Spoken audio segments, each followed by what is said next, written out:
এই কালো মেয়েটাকে আমি বউ হিসেবে মেনে নিতে পারবো না। বিয়ে সম্পন্ন হওয়ার পর ঘোমটা তুলতেই কথাটা কর্ণগোচর হতে স্বস্তির নিঃশ্বাস ফেলল সীমা। সে জানতো আজ এমন কিছুই হতে চলেছে। তার বাবা যতই ধনী হোক না কেন, তার মতো কালো একটা মেয়েকে কেন কেউ স্ত্রী হিসেবে মানতে চাইবে?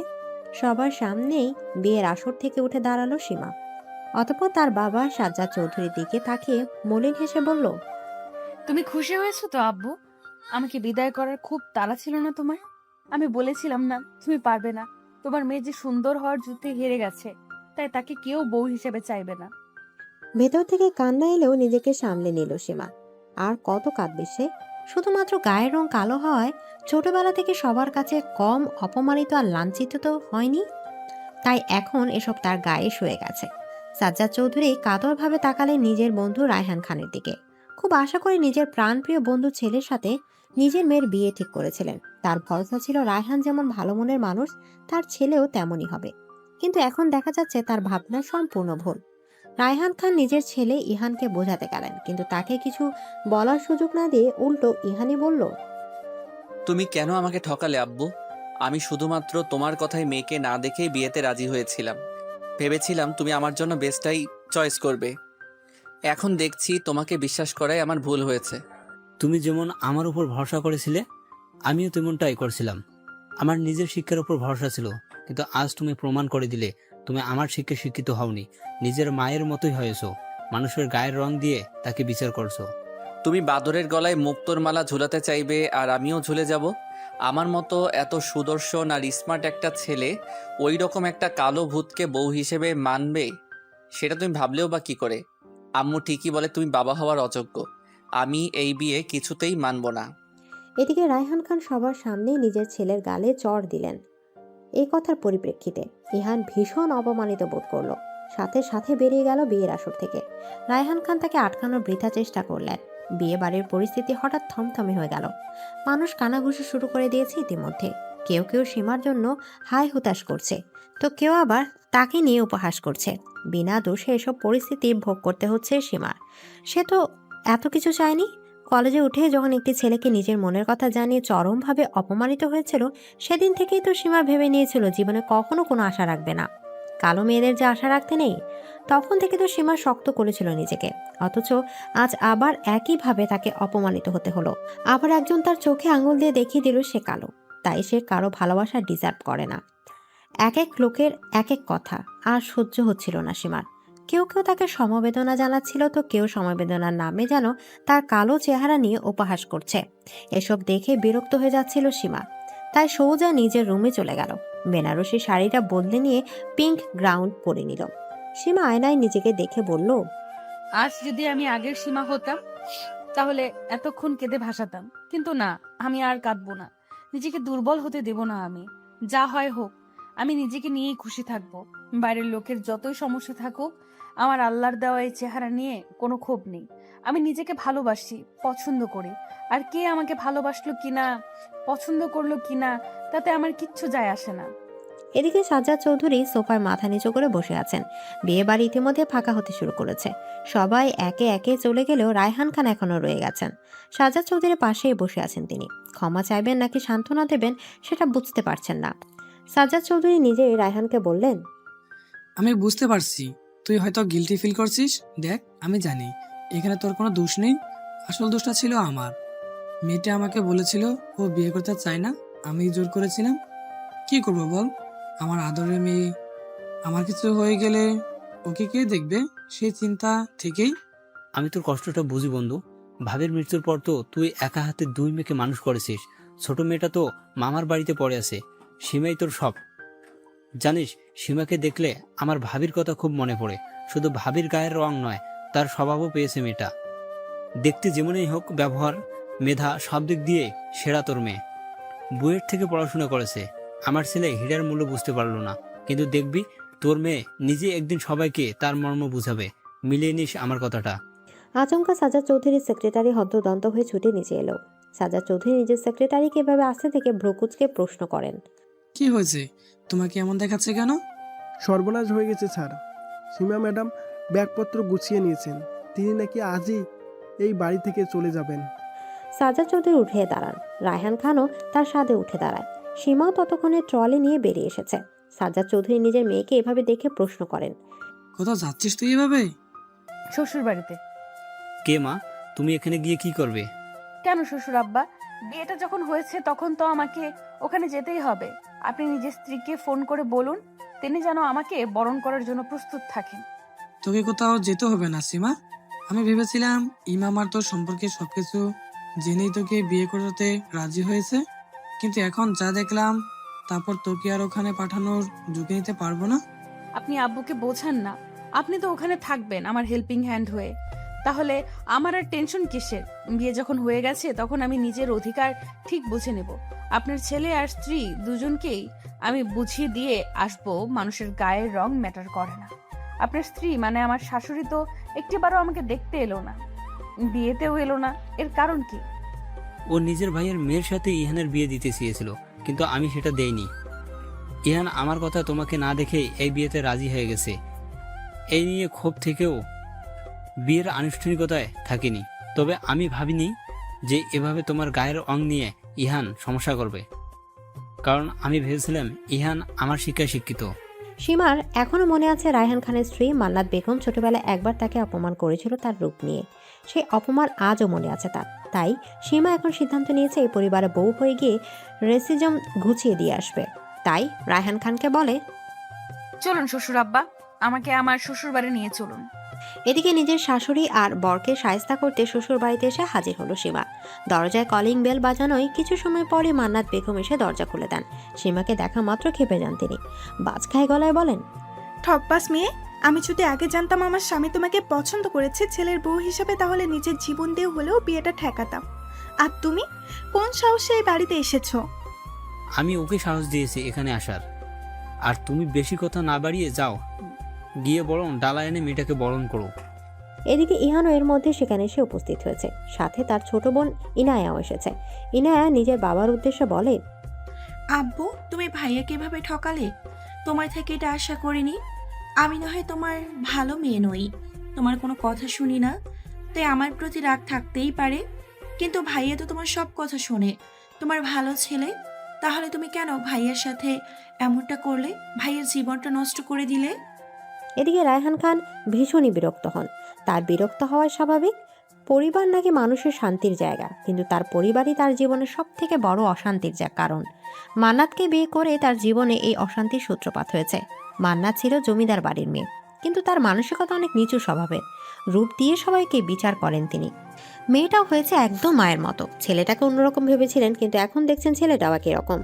রায়হান খান কিছু বলতে যাবেন তার আগেই ইহান বলেন, আমি এই বিয়ে মানি না আব্বু, তাই এই মেয়েকেও আমি স্ত্রীর মর্যাদা দিব না। ভালো এটাই হবে যে ও এই বাড়ি থেকে এক্ষুনি চলে যাক। আমার লাইফে ওর কোনো জায়গা নেই। এদিকে সীমা শাড়ির আঁচলটা ভালো করে কোমরে গুজে নেয়, অতঃপর বাড়ির ভেতরে প্রবেশ করে। বাড়ির কাজের মেয়ে জরিনা দাঁড়িয়েছিল সেখানে। সীমা জরিনাকে সাথে নিয়ে বাড়ির ভেতরে যায়। কেউ কিছু বুঝতে পারে না। কিছু সময় পর সীমা বরণ ডালা হাতে করে নিয়ে আসে। সেই বরণ ডালা নিজের শাশুড়ি মান্নাত বেগমের হাতে ধরিয়ে দিয়ে বলে, নিন, আমাকে বরণ করে নিন। আপনার ছেলে কিন্তু সব নিয়ম মেনেই আমাকে বিয়ে করেছে, তাই আইনত আমরা এখন স্বামী স্ত্রী। আমার গায়ের রং কালো হলেও মনটা কিন্তু বেশ ভালো। কথা দিচ্ছি আপনার সংসার খুব সুন্দর করে গুছিয়ে রাখবে। এদিকে মান্নাত বেগম বরণ ডালা ছুঁড়ে ফেলতে যাবে, তখনই সীমা তার হাত ধরে নেয়। মৃদু হাসি দিয়ে বলে, ইন্ডিয়ান সিরিয়ালের মতো নাটক করবেন না প্লিজ, তাহলে কিন্তু আমি নারী নির্যাতনের মামলা করে দেব। এই কথাটা শুনে মান্নাত বেগম বেশ ভয় পেয়ে যান। তাই তিনি বাধ্য হন সীমাকে বরণ করেন। সীমা বরণ শেষ হলে বাড়ির ভেতরে প্রবেশ করেন। ইনায়া সীমার উদ্দেশ্যে বলে, তোমার কি লজ্জা নেই? এভাবে জোর করে অধিকার চাইছো? অবশ্য তোমার যা রূপ, জোর জবরদস্তি ছাড়া কারো ঘরে ঠাঁই পাওয়ারও কথা নয়।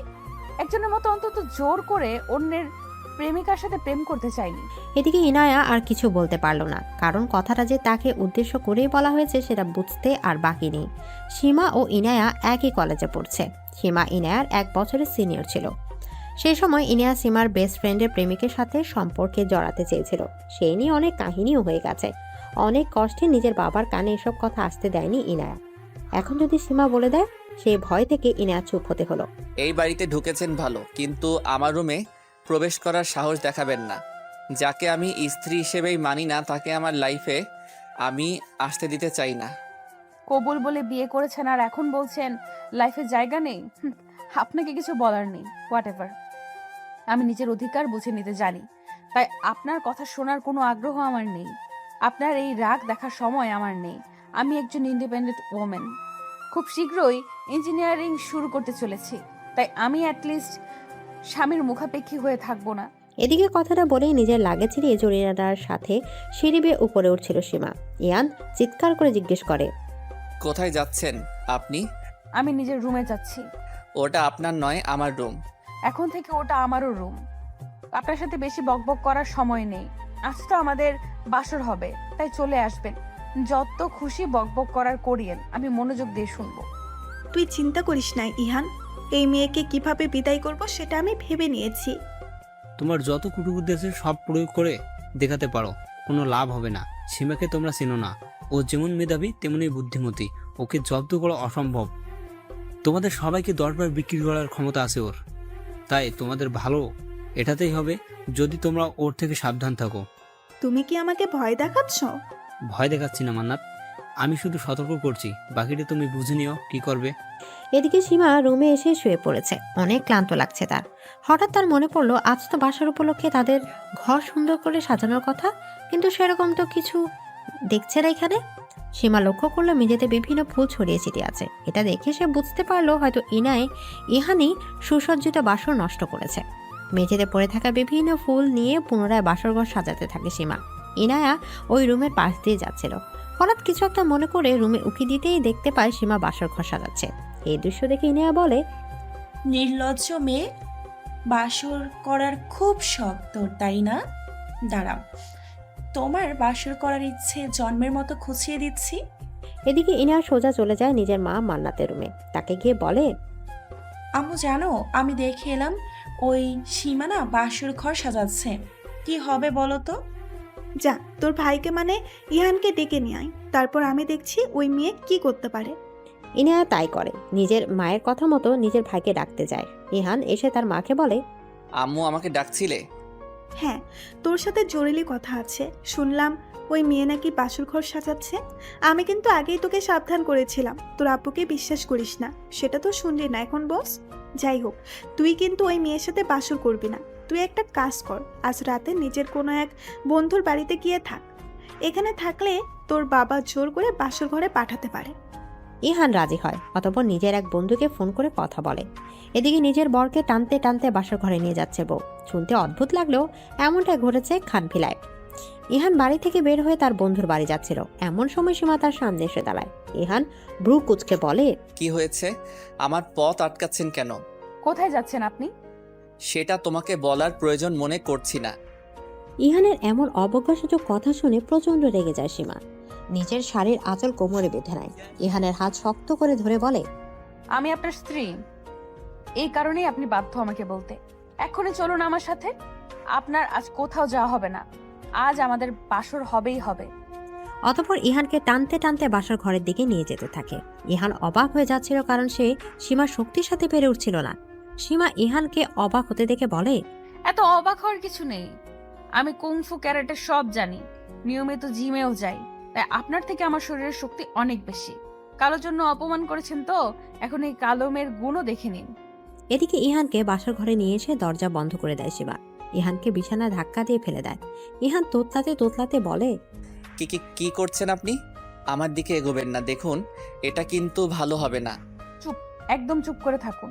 আপনাকে তো আমার কোনো অ্যাঙ্গেল থেকেই পুরুষ মনে হচ্ছে না। কোথায় আমি লজ্জা পেয়ে বাসর ঘরে বসে থাকবো আর আপনি এসে আমার লজ্জা ভাঙাবেন? তা নয়, আমাকে আপনাকে টানতে টানতে নিয়ে আসতে হচ্ছে। এখন তো মনে হয় আমাকে নিজের স্ত্রীর অধিকারটাও আদায় করে নিতে হবে। এদিকে ইহানের গলা শুকিয়ে যাচ্ছিল। জীবনে এই প্রথম এমন পরিস্থিতির সম্মুখীন হয়েছিল সে। কি করবে এটাই বোধগম্য ছিল না তার। এমন সময় সীমা তার পাশে শুয়ে পড়ে। ইহান উঠে যাওয়ার চেষ্টা করলো। সীমা বলে, খবরদার, এখান থেকে এক পাও নড়বেন না। যদি আমার কথা না শোনেন তাহলে কিন্তু আমি নিজের স্ত্রীর অধিকার দেখাবো। এদিকে ইহানের উপরে কথার প্রভাব পড়ে। ইহান আর ওঠার দুঃসাহস দেখায় না। সীমা ডেভিল স্মাইল দিয়ে নিজের জয় সেলিব্রেশন করে। অতঃপর মনে মনে বলে, এইভাবেই ধীরে ধীরে আপনাকে বশ করে নিব। এক সময় আপনার পুরো হৃদয় নিজের জন্য জায়গা করে নিব। আপনার হৃদয় জুড়ে থাকবো আমি। এদিকে মান্নাত বেগম নিশ্চিন্তে ছিলেন এটা ভেবে যে ইহান হয়তো তার বন্ধুর বাড়িতে গেছে। এই ভেবে সারা রাত তিনি শান্তির ঘুম দিয়েছেন। সকালে উঠে তিনি নিচে চলে এসেছেন চা খাওয়ার উদ্দেশ্যে। সোফায় বসে পা দুলে দুলে জরিনাকে বলেন, চা দিয়ে যা, মাথাটা কেন জানি ব্যথা করছে। এদিকে জরিনার বদলে সীমা চা নিয়ে আসে। মান্নাত বেগম ভ্রু কুঁচকে ফেলেন। সীমাকে প্রশ্ন করেন, তুমি চা নিয়ে এসেছো কেন? জরিনা কোথায়? আমি তোমার হাতে চা খাবো না। কেন শাশুড়ি আম্মা, আমার হাতের চা থেকে কোনো অসুবিধা আছে? আমি দেখতে কালো জন্য কি আমার হাতের চাও খাওয়া যাবে না? যাকে আমি ছেলের বউ হিসেবেই মানি না, তার হাতের চা তো দূরে থাক, পানি পর্যন্ত খাবো না। আপনি না মানলে কি হবে? আপনার ছেলে তো আমাকে মেনে নিয়েছে। কাল রাতে আমাদের বাসরও হয়েছে। বাসুর হয়েছে মানে? ইহানের তো কাল ওর বন্ধুর বাড়িতে যাওয়ার কথা ছিল। এমন সময় ইহান সিঁড়ি বেয়ে নিচে নামছিল। মান্নাত বেগম বুঝতে পারেন ইহান তার মানে কোনো বন্ধুর বাড়িতেই যায়নি, কাল রাতে এখানেই ছিল। মান্নাত বেগম ইহানকে দেখা মাত্রই তার কাছে ছুটে গিয়ে বলেন, এটা তুই কি করলি ইহান? এই মেয়েটাকে তোর থেকে দূরে রাখার জন্য আমি কত কি করলাম, আর তুই এভাবে আমার সব কষ্ট পানি করে দিলি। এই মেয়েটার সাথে বাসরও করে নিলি। এখন এই মেয়েকে আমি এখান থেকে তাড়াবো কিভাবে? তুমি চিন্তা করো না আম্মু, ওই মেয়েটার সাথে আমার কিছু হয়নি। আমার রুচিবোধ এত নিচে নেমে যায়নি। এদিকে সীমা এবার অনেক বেশি অপমানিত বোধ করে। রেগে গিয়ে ইহানের দিকে চা ছুঁড়ে মারে। ইহানের হাতে পড়ে সেই চা। ইহান আর্তনাদ করে ওঠে। সীমা ক্রোধান্বিত হয়ে বলে, আমাকে নিয়ে ফার্দার আর এরকম কথা বলার সাহস দেখাবেন না মিস্টার ইহান খান। আমি সব সহ্য করব, কিন্তু নিজের অপমান সহ্য করব না। সাদা চামড়া নিয়ে খুব অহংকার না আপনার? এখন দেখুন আপনার হাত কিভাবে পুড়ে গেল। এইভাবে আল্লাহ না করুক কোনোদিন যদি আপনার পুরো শরীর পুড়ে যায়, তখন এই সাদা চামড়ার কিন্তু আর কোনো দাম থাকবে না। তাই সময় থাকতে বদলে যান। আল্লাহর সৃষ্টিকে অপমান করবেন না। এদিকে ইহান ও মান্নাত বেগম দুজনেই সীমাকে অনেক গালাগালি করতে থাকে। সীমা সেসব অগ্রাহ্য করে নিজের মতো রান্নাঘরে চলে যায়। আজ যেহেতু তার বউ ভাত, তাই নিজের হাতে সবার জন্য রান্না করবে, এটাই তার উদ্দেশ্য। রায়হান খান বাড়িতে আসা মাত্রই মান্নাত বেগম তার কানে সীমার নামে বিষ ঢালা শুরু করেছেন। সকালে ঘটনাকে টেনে এনে বললেন, এই কেমন মেয়েকে বউ করে আনছোস? রূপ তো নাই, তার উপর এরকম শৈতানি করে বেড়াচ্ছে। আমার ছেলেটার হাত পুরো পুড়িয়ে দিয়েছে। তুমি আজ এর একটা বিহিত করো। তোমাদের আগেই বলেছিলাম সীমার সাথে পাঙ্গা নিতে যাইও না, কিন্তু তোমরা আমার কথাই শুনলে না। এখন বোঝো কত ধানে কত চাল। এদিকে মান্নাত বেগম কোনো প্রতিকার না পেয়ে খেপে যান। রাগে বকবক করতে করতে নিজের রুমের দিকে যেতে থাকেন। কিছু সময় পরে সীমা এক কাপ কফি এনে রায়হান খানকে দিয়ে বলেন, এই নিন আপনার কফি। এসব আমি কি শুনছি? কি ব্যাপারে? তুমি নাকি ইহানের হাতে গরম চা ছুড়ে মেরেছ। এটা কিন্তু একদম ঠিক কাজ করোনি। আমি কি করব বলুন? যখন কেউ আমার গায়ের রং নিয়ে কিছু বলে, তখন নিজেকে আর ঠিক রাখতে পারি না। একটা কথা মনে রাখবে, রেগে গেলে তো হেরে গেলে। তাই নিজের রাগকে সবসময় নিয়ন্ত্রণ করার চেষ্টা করবে, ঠান্ডা মাথায় কাজ করবে। এভাবে রেগে গেলে ওরা তোমায় খারাপ ভাববে। তোমাকে আমি নমনীয় ভাবছি না, শুধু অতিরিক্ত রেগে যাওয়া না, যতটা বড় পরিস্থিতি অনুযায়ী রিয়াক্ট করবে। বুঝতে পেরেছি। মান্নাত ও ইনায়া একসাথে বসে অনেক কথা বলছে। ইনায়া বলছে, আম্মু, আমার তো মনে হচ্ছে না এই আপদ এত দ্রুত বিদায় হবে। ওই সীমাকে তো কোনোভাবেই জব্দ করা যাচ্ছে না। আমার মাথায় একটা বুদ্ধি এসেছে। কি বুদ্ধি? এবার লোহা দিয়েই লোহা কাটবো। এদিকে সীমা ডাইনিং টেবিলে অপেক্ষা করছে সবার জন্য। আজ বৌভাত উপলক্ষে সবার জন্য নিজের হাতে বিভিন্ন রকম রান্না করেছে। এখন তার উদ্দেশ্য সবাইকে খাওয়ানো। একটু পরে মান্নাত বেগম, ইনায়া, ইহান, রায়হান খান সবাই খেতে বসেছে। সীমা সবার সামনে তার রান্না করা খাবার নিয়ে আসলে মান্নাত বেগম মুখ বিকৃত করে বলেন, এসব রান্না কি তুমি করেছো? হ্যাঁ, আমিই করেছি। কেন, আমার হাতের রান্না কি খাওয়া যাবে না নাকি? তুমি ভাবলে কি করে তোমার হাতের রান্না করা খাবার আমরা খাবো? আমরা কেউ এই খাবার খাবো না। রোজ রোজ এত অশান্তি আর ভালো লাগে না। সীমা, তোমার কাউকে জড়াজড়ি করতে হবে না মা। তুমি আমাকে খেতে দাও, আর তুমি নিজেও খেতে বসো। খাবার যদি বেঁচে যায় পথ শিশুদের খাওয়াবো, তাও লাভ, তবু এদের দিতে হবে না। তুমি আমাদেরকে পথ শিশুদের সাথে তুলনা করছো? একেই নিজের ছেলের জীবন নষ্ট করেছো এই মেয়ের সাথে বিয়ে দিয়ে। তার উপরে আমি কারো জীবন নষ্ট করিনি মান্নাত, তুমি নিজের ছেলেকে ভুল বোঝাচ্ছ। যাই হোক, এখন এই প্রসঙ্গে কথা বলতে চাই না। তোমার খেতে হলে খাও, আর না হলে যাও। তোমাদের সেদে সেদে খেতে বসানোর শখ সীমার নাই। এদিকে সীমাকে রায়হান খান খেতে বসতে বলেন। সীমাও খেতে বসে। দুজন মিলে খাওয়াও শুরু করে। ইহান বলে, আম্মু তুমি চিন্তা করো না, আমি এক্ষুনি খাবার অর্ডার করছি।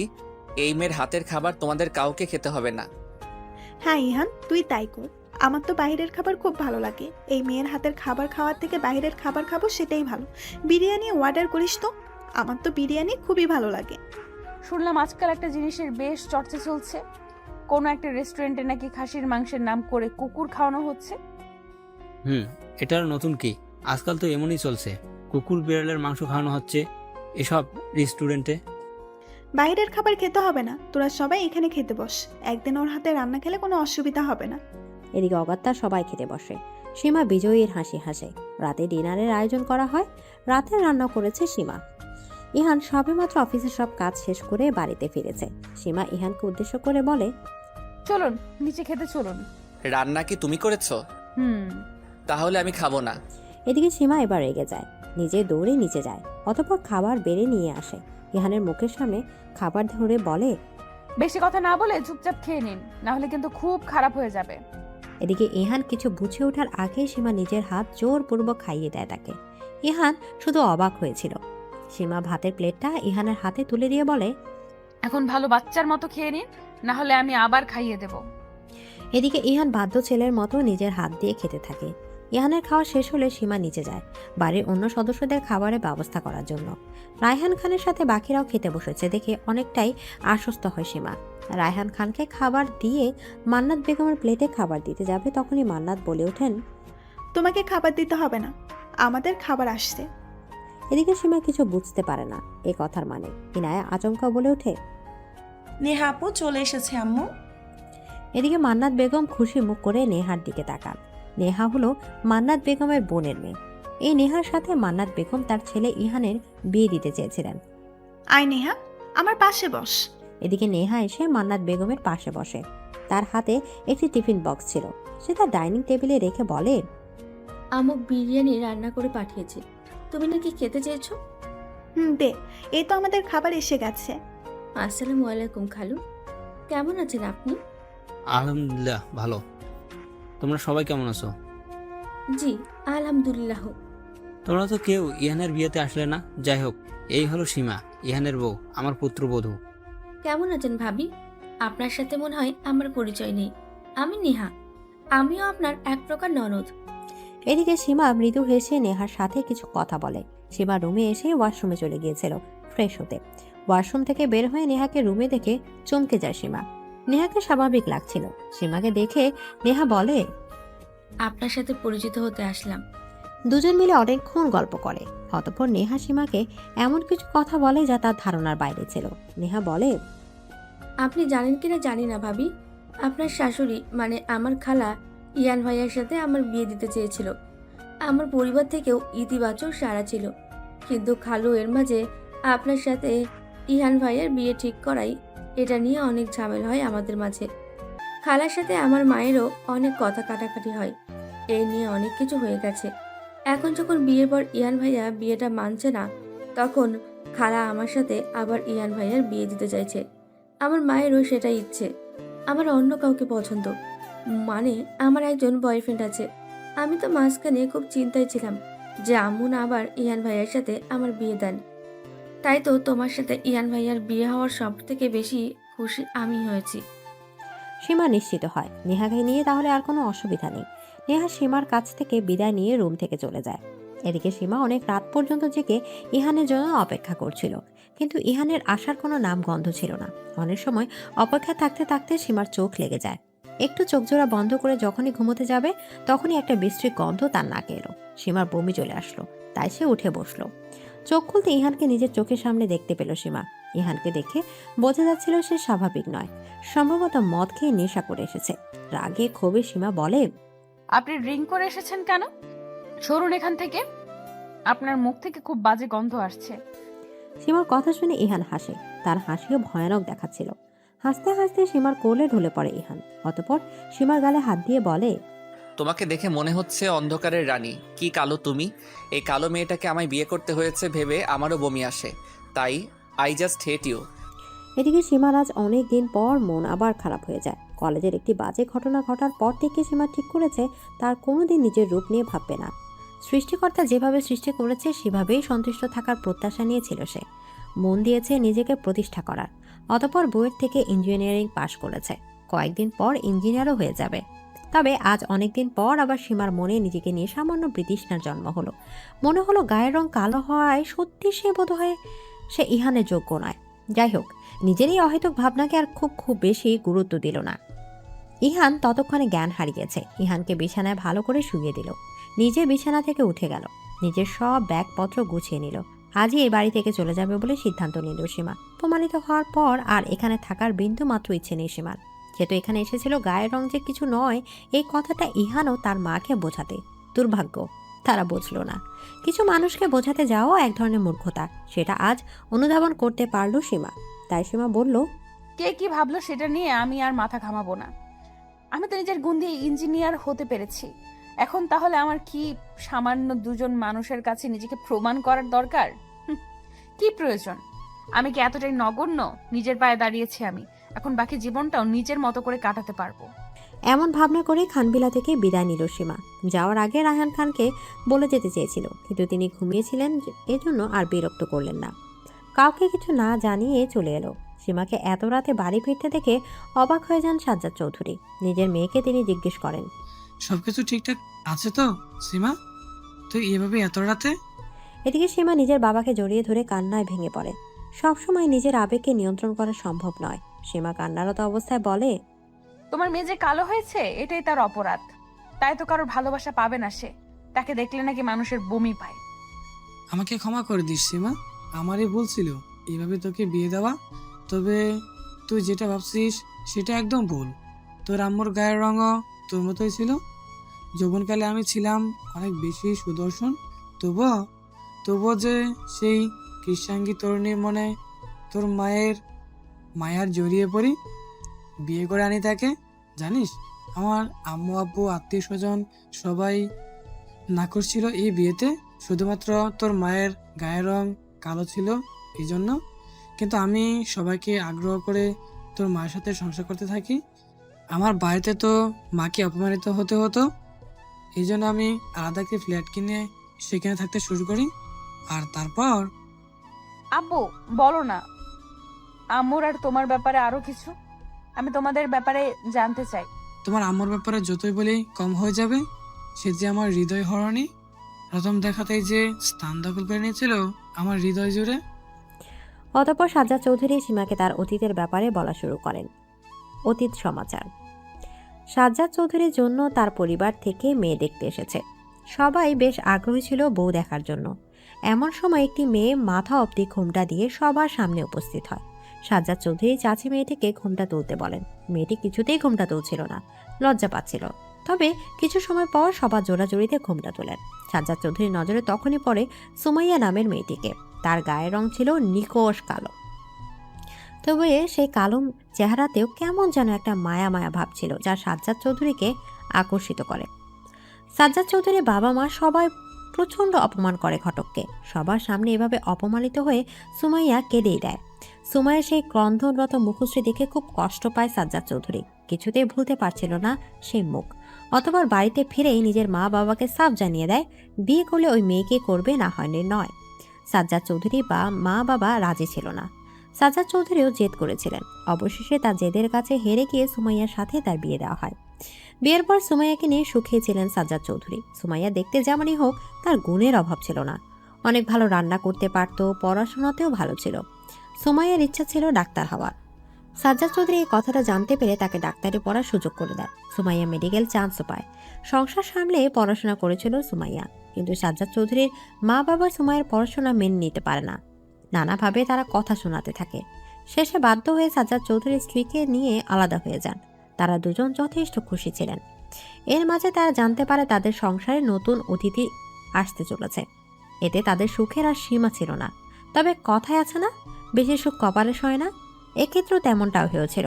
সুমাইয়ার কথায় সাজ্জাদ চৌধুরী নিজের মা বাবার সাথে সব ঝামেলা মিটিয়ে নেয় এবং সুমাইয়াকে নিয়ে বাড়িতে ফিরে আসে। এটাই ছিল তার জীবনের সবচেয়ে বড় ভুল। সুমাইয়া তখন প্রেগনেন্সির 9 মাস চলছিল। সাজ্জাদ চৌধুরী অফিস চলে যাওয়ার পর হঠাৎ সুমাইয়ার লেবার পেইন শুরু হয়। সুমাইয়া চিৎকার করে তার শ্বশুর শাশুড়িকে ডাকতে থাকে, কিন্তু তারা কেউ এগিয়ে আসে না। সে সময় মুঠোফোন ছিল না, টেলিফোন ছিল। তবে সুমাইয়ার অবস্থা এতটাই বেদনাদায়ক ছিল যে সে টেলিফোন অবধি যাওয়ার অবস্থায় ছিল না। সাজ্জাদ চৌধুরীর মন কেমন করায় তিনি অফিস থেকে তাড়াতাড়ি বাড়ি ফিরে আসেন। এসে এই হৃদয় বিতারক দৃশ্যের সাক্ষী হন। ততক্ষণে সুমাইয়ের অবস্থা অনেক খারাপ হয়ে গেছিল। সাজ্জাদ চৌধুরী তাকে নিয়ে দ্রুত ছুটে হাসপাতালে যান, কিন্তু অনেক দেরি হয়ে গিয়েছিল। ডাক্তার বলেছিল ওনার গর্ভে যমজ বাচ্চা আছে।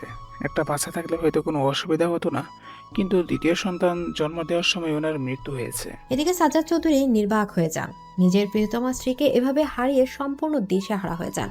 নিজের বাবা মার প্রতি তার রাগ হয়। নিজেদের রাগ আর ক্রোধে তারা এতটাই অন্ধ ছিল যে এমন অমানবিক কাজ করলো। তখন থেকে সাজ্জাদ চৌধুরী তার বাবা মায়ের সাথে সব সম্পর্ক ত্যাগ করে।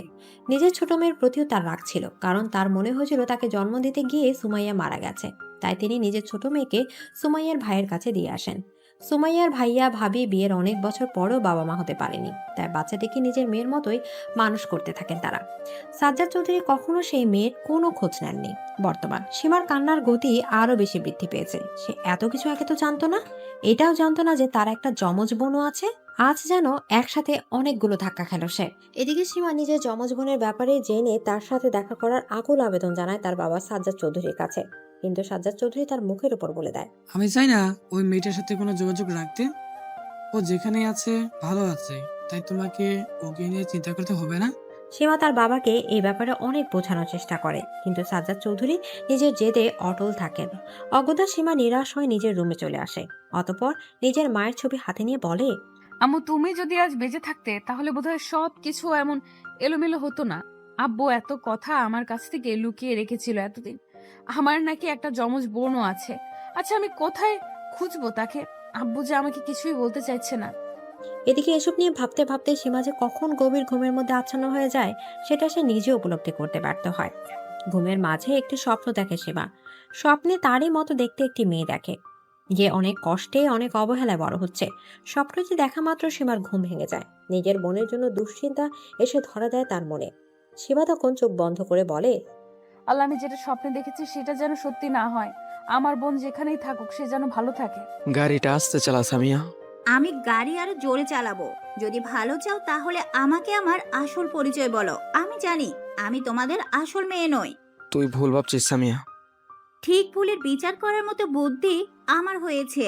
কাল আমি তোমার আর মায়ের সব কথা শুনেছি। তোমরা তো বলছিলে আমি তোমাদের আসল মেয়ে নই।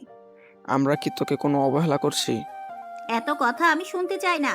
তুমি শুধু আমাকে আমার আসল পরিচয় বলো, না হলে আমি কিন্তু অ্যাক্সিডেন্ট করে দেব। ঠিক আছে, আমি বলছি তোকে সব। তুই আমার না, আমার বোন সুমাইয়ার মেয়ে। তোর জন্মের সময় তোর মায়ের মৃত্যু হয়েছিস, সেজন্য তোর বাবা তোকে অপয়া মনে করে আমাদের কাছে রেখে গেছে। আর হ্যাঁ, তোর একটা যমজ বোনও রয়েছে, যে তোর থেকে কয়েক মিনিটের বড়। সহসা গাড়ি থামিয়ে দেয় সামিয়া। বাইরে তুষারপাত হচ্ছে, অথচ তার শরীর ঘামছে। ফর্সা হাত বেয়ে গড়িয়ে পড়ছে বিন্দু বিন্দু ঘাম। সামিহা মিনমিনের স্বরে বলে, তুমি আমার পাসপোর্ট ভিসার ব্যবস্থা করো। আমি 1 সপ্তাহের ভিতরেই আমি বাংলাদেশ যেতে চাই আমার রিয়েল ফ্যামিলির সাথে মিট করতে। এদিকে সকালে ঘুম থেকে উঠতে রায়হান খান চড়াও হন ইহানের উপর, কারণ ততক্ষণে তিনি জেনে গেছে সীমা গত রাতে এই বাড়ি ত্যাগ করে গেছে। রায়হান খান ইহানকেই এর জন্য দোষারোপ করেন। তিনি বলেন, তোমার মতো কুলাঙ্গারের জন্য সীমা এই বাড়িতে থেকে বেরিয়ে গেছে। তুমি মেয়েটাকে অনেক কষ্ট দিয়েছ, যা মেয়েটা কোনোভাবেই সহ্য করতে পারেনি। তাই তুমি আমার ছেলেকে দোষ দিচ্ছ কেন? সব দোষ তো ওই মেয়ের। আমরা তো কেউ ওকে চলে যেতে বলিনি। আমার ছেলেও বলেনি। ও যখন নিজের ইচ্ছাতে চলে গেছে তখন তো ভালোই হয়েছে। এমনিতে ওকে আমাদের কারোরই পছন্দ নয়। শুধু তুমি পছন্দ করলে তো হবে না, সংসার তো আমার ছেলেকেই করতে হবে নাকি? আমি কিচ্ছু শুনতে চাই না। রিহানের জন্যই সীমা এই বাড়ি থেকে বেরিয়ে গেছে। এখন ওকেই সীমাকে ফিরিয়ে আনতে হবে। যতক্ষণ না সীমা এই বাড়িতে ফিরছে ততক্ষণ ইহানেরও কোনো জায়গা হবে না এই বাড়িতে। ঠিক আছে, আমিও থাকবো না এই বাড়িতে, চলে যাচ্ছি আমি। কোথাও যাবি না তুই। এটা তোর বাড়ি, এখানে তোর অধিকার আছে। না আম্মু, এই বাড়ি রায়হান খানের। উনি যখন আমাকে চলে যেতে বলেছেন তখন আমি আর এখানে থাকবো না। এদিকে অত কথাটা বলেই হনহন করে বাড়ি থেকে বেরিয়ে যান ইহান। মান্নাত বেগম রায়হান খানকে উদ্দেশ্য করে বলেন, এবার শান্তি পেয়েছো তো তুমি? একটা বাহিরের মেয়ের জন্য নিজের ছেলেটাকে এভাবে বের করে দিলে বাড়ি থেকে। তুমি ভুল ভাবছো মান্নাত। আমি কাউকে বাড়ি থেকে বের করিনি। আমি শুধু ওকে শর্ত দিয়েছিলাম। এখন যদি ও সেটা না মানে তাহলে ওর এই বাড়িতে থাকতে দেব না আমি। এদিকে কথাটা বলে নিজের রুমের দিকে পা বাড়ান রায়হান খান। ইহান দ্রুত গতিতে গাড়ি চালাচ্ছে। রাগ তার মাথায় উঠে গেছে। একটা বাইরের মেয়ের জন্য তার বাবা যে তাকে এভাবে অপমান করলো সেটা সে মানতেই পারছে না। অসাবধানতাবশত গাড়ি চালাতে গিয়ে আচমকা একটি পিলারের সাথে ধাক্কা খায় ইহান। তৎক্ষণাৎ তার মাথা বেয়ে তরল রক্তের স্রোত নেমে আসে। বিয়ের একটি অদ্ভুত সম্পর্ক, এই সম্পর্কের মাধ্যমে দুজন অচেনা মানুষ চিরকালের জন্য এক পবিত্র বন্ধনে আবদ্ধ হয়। সেই বন্ধনে টান থেকে সীমা শত অপমানের পরও ছুটে এসেছে হসপিটালের। রায়হান খান কল দিয়ে সীমাকে জানিয়েছে ইহানের অ্যাক্সিডেন্টের ব্যাপারে। হাসপাতালে আসা মাত্র রায়হান খানকে দেখতে পায় সীমা। ছুটে গিয়ে তাকে জিজ্ঞেস করে, আপনার ছেলে এখন কেমন আছে? মাথায় বেশ ভালোই আঘাত পেয়েছে, তবে ওর লাইফ রিয়েক্ট নেই। ডক্টর বললেন ও এখন সেফ জোনে আছে। এদিকে কিছুক্ষণ পরই সীমার কানে আসে কারো কান্নার আওয়াজ। মান্নাত বেগম ও ইনিয়া কান্না করতে করতে এদিকে আসছিল। সীমাকে এখানে দেখে ক্ষেপে যান মান্নাত বেগম। সীমাকে গালাগালিও করে বলেন, এই ড্যানিটা কেন এসেছে এখানে? আমার ছেলের অ্যাক্সিডেন্ট করিয়ে কি ওর শান্তি হয়নি? এখন কি আমার ছেলেটাকে খেতে এসেছে? তুমি একটু বেশি বাড়াবাড়ি করছো।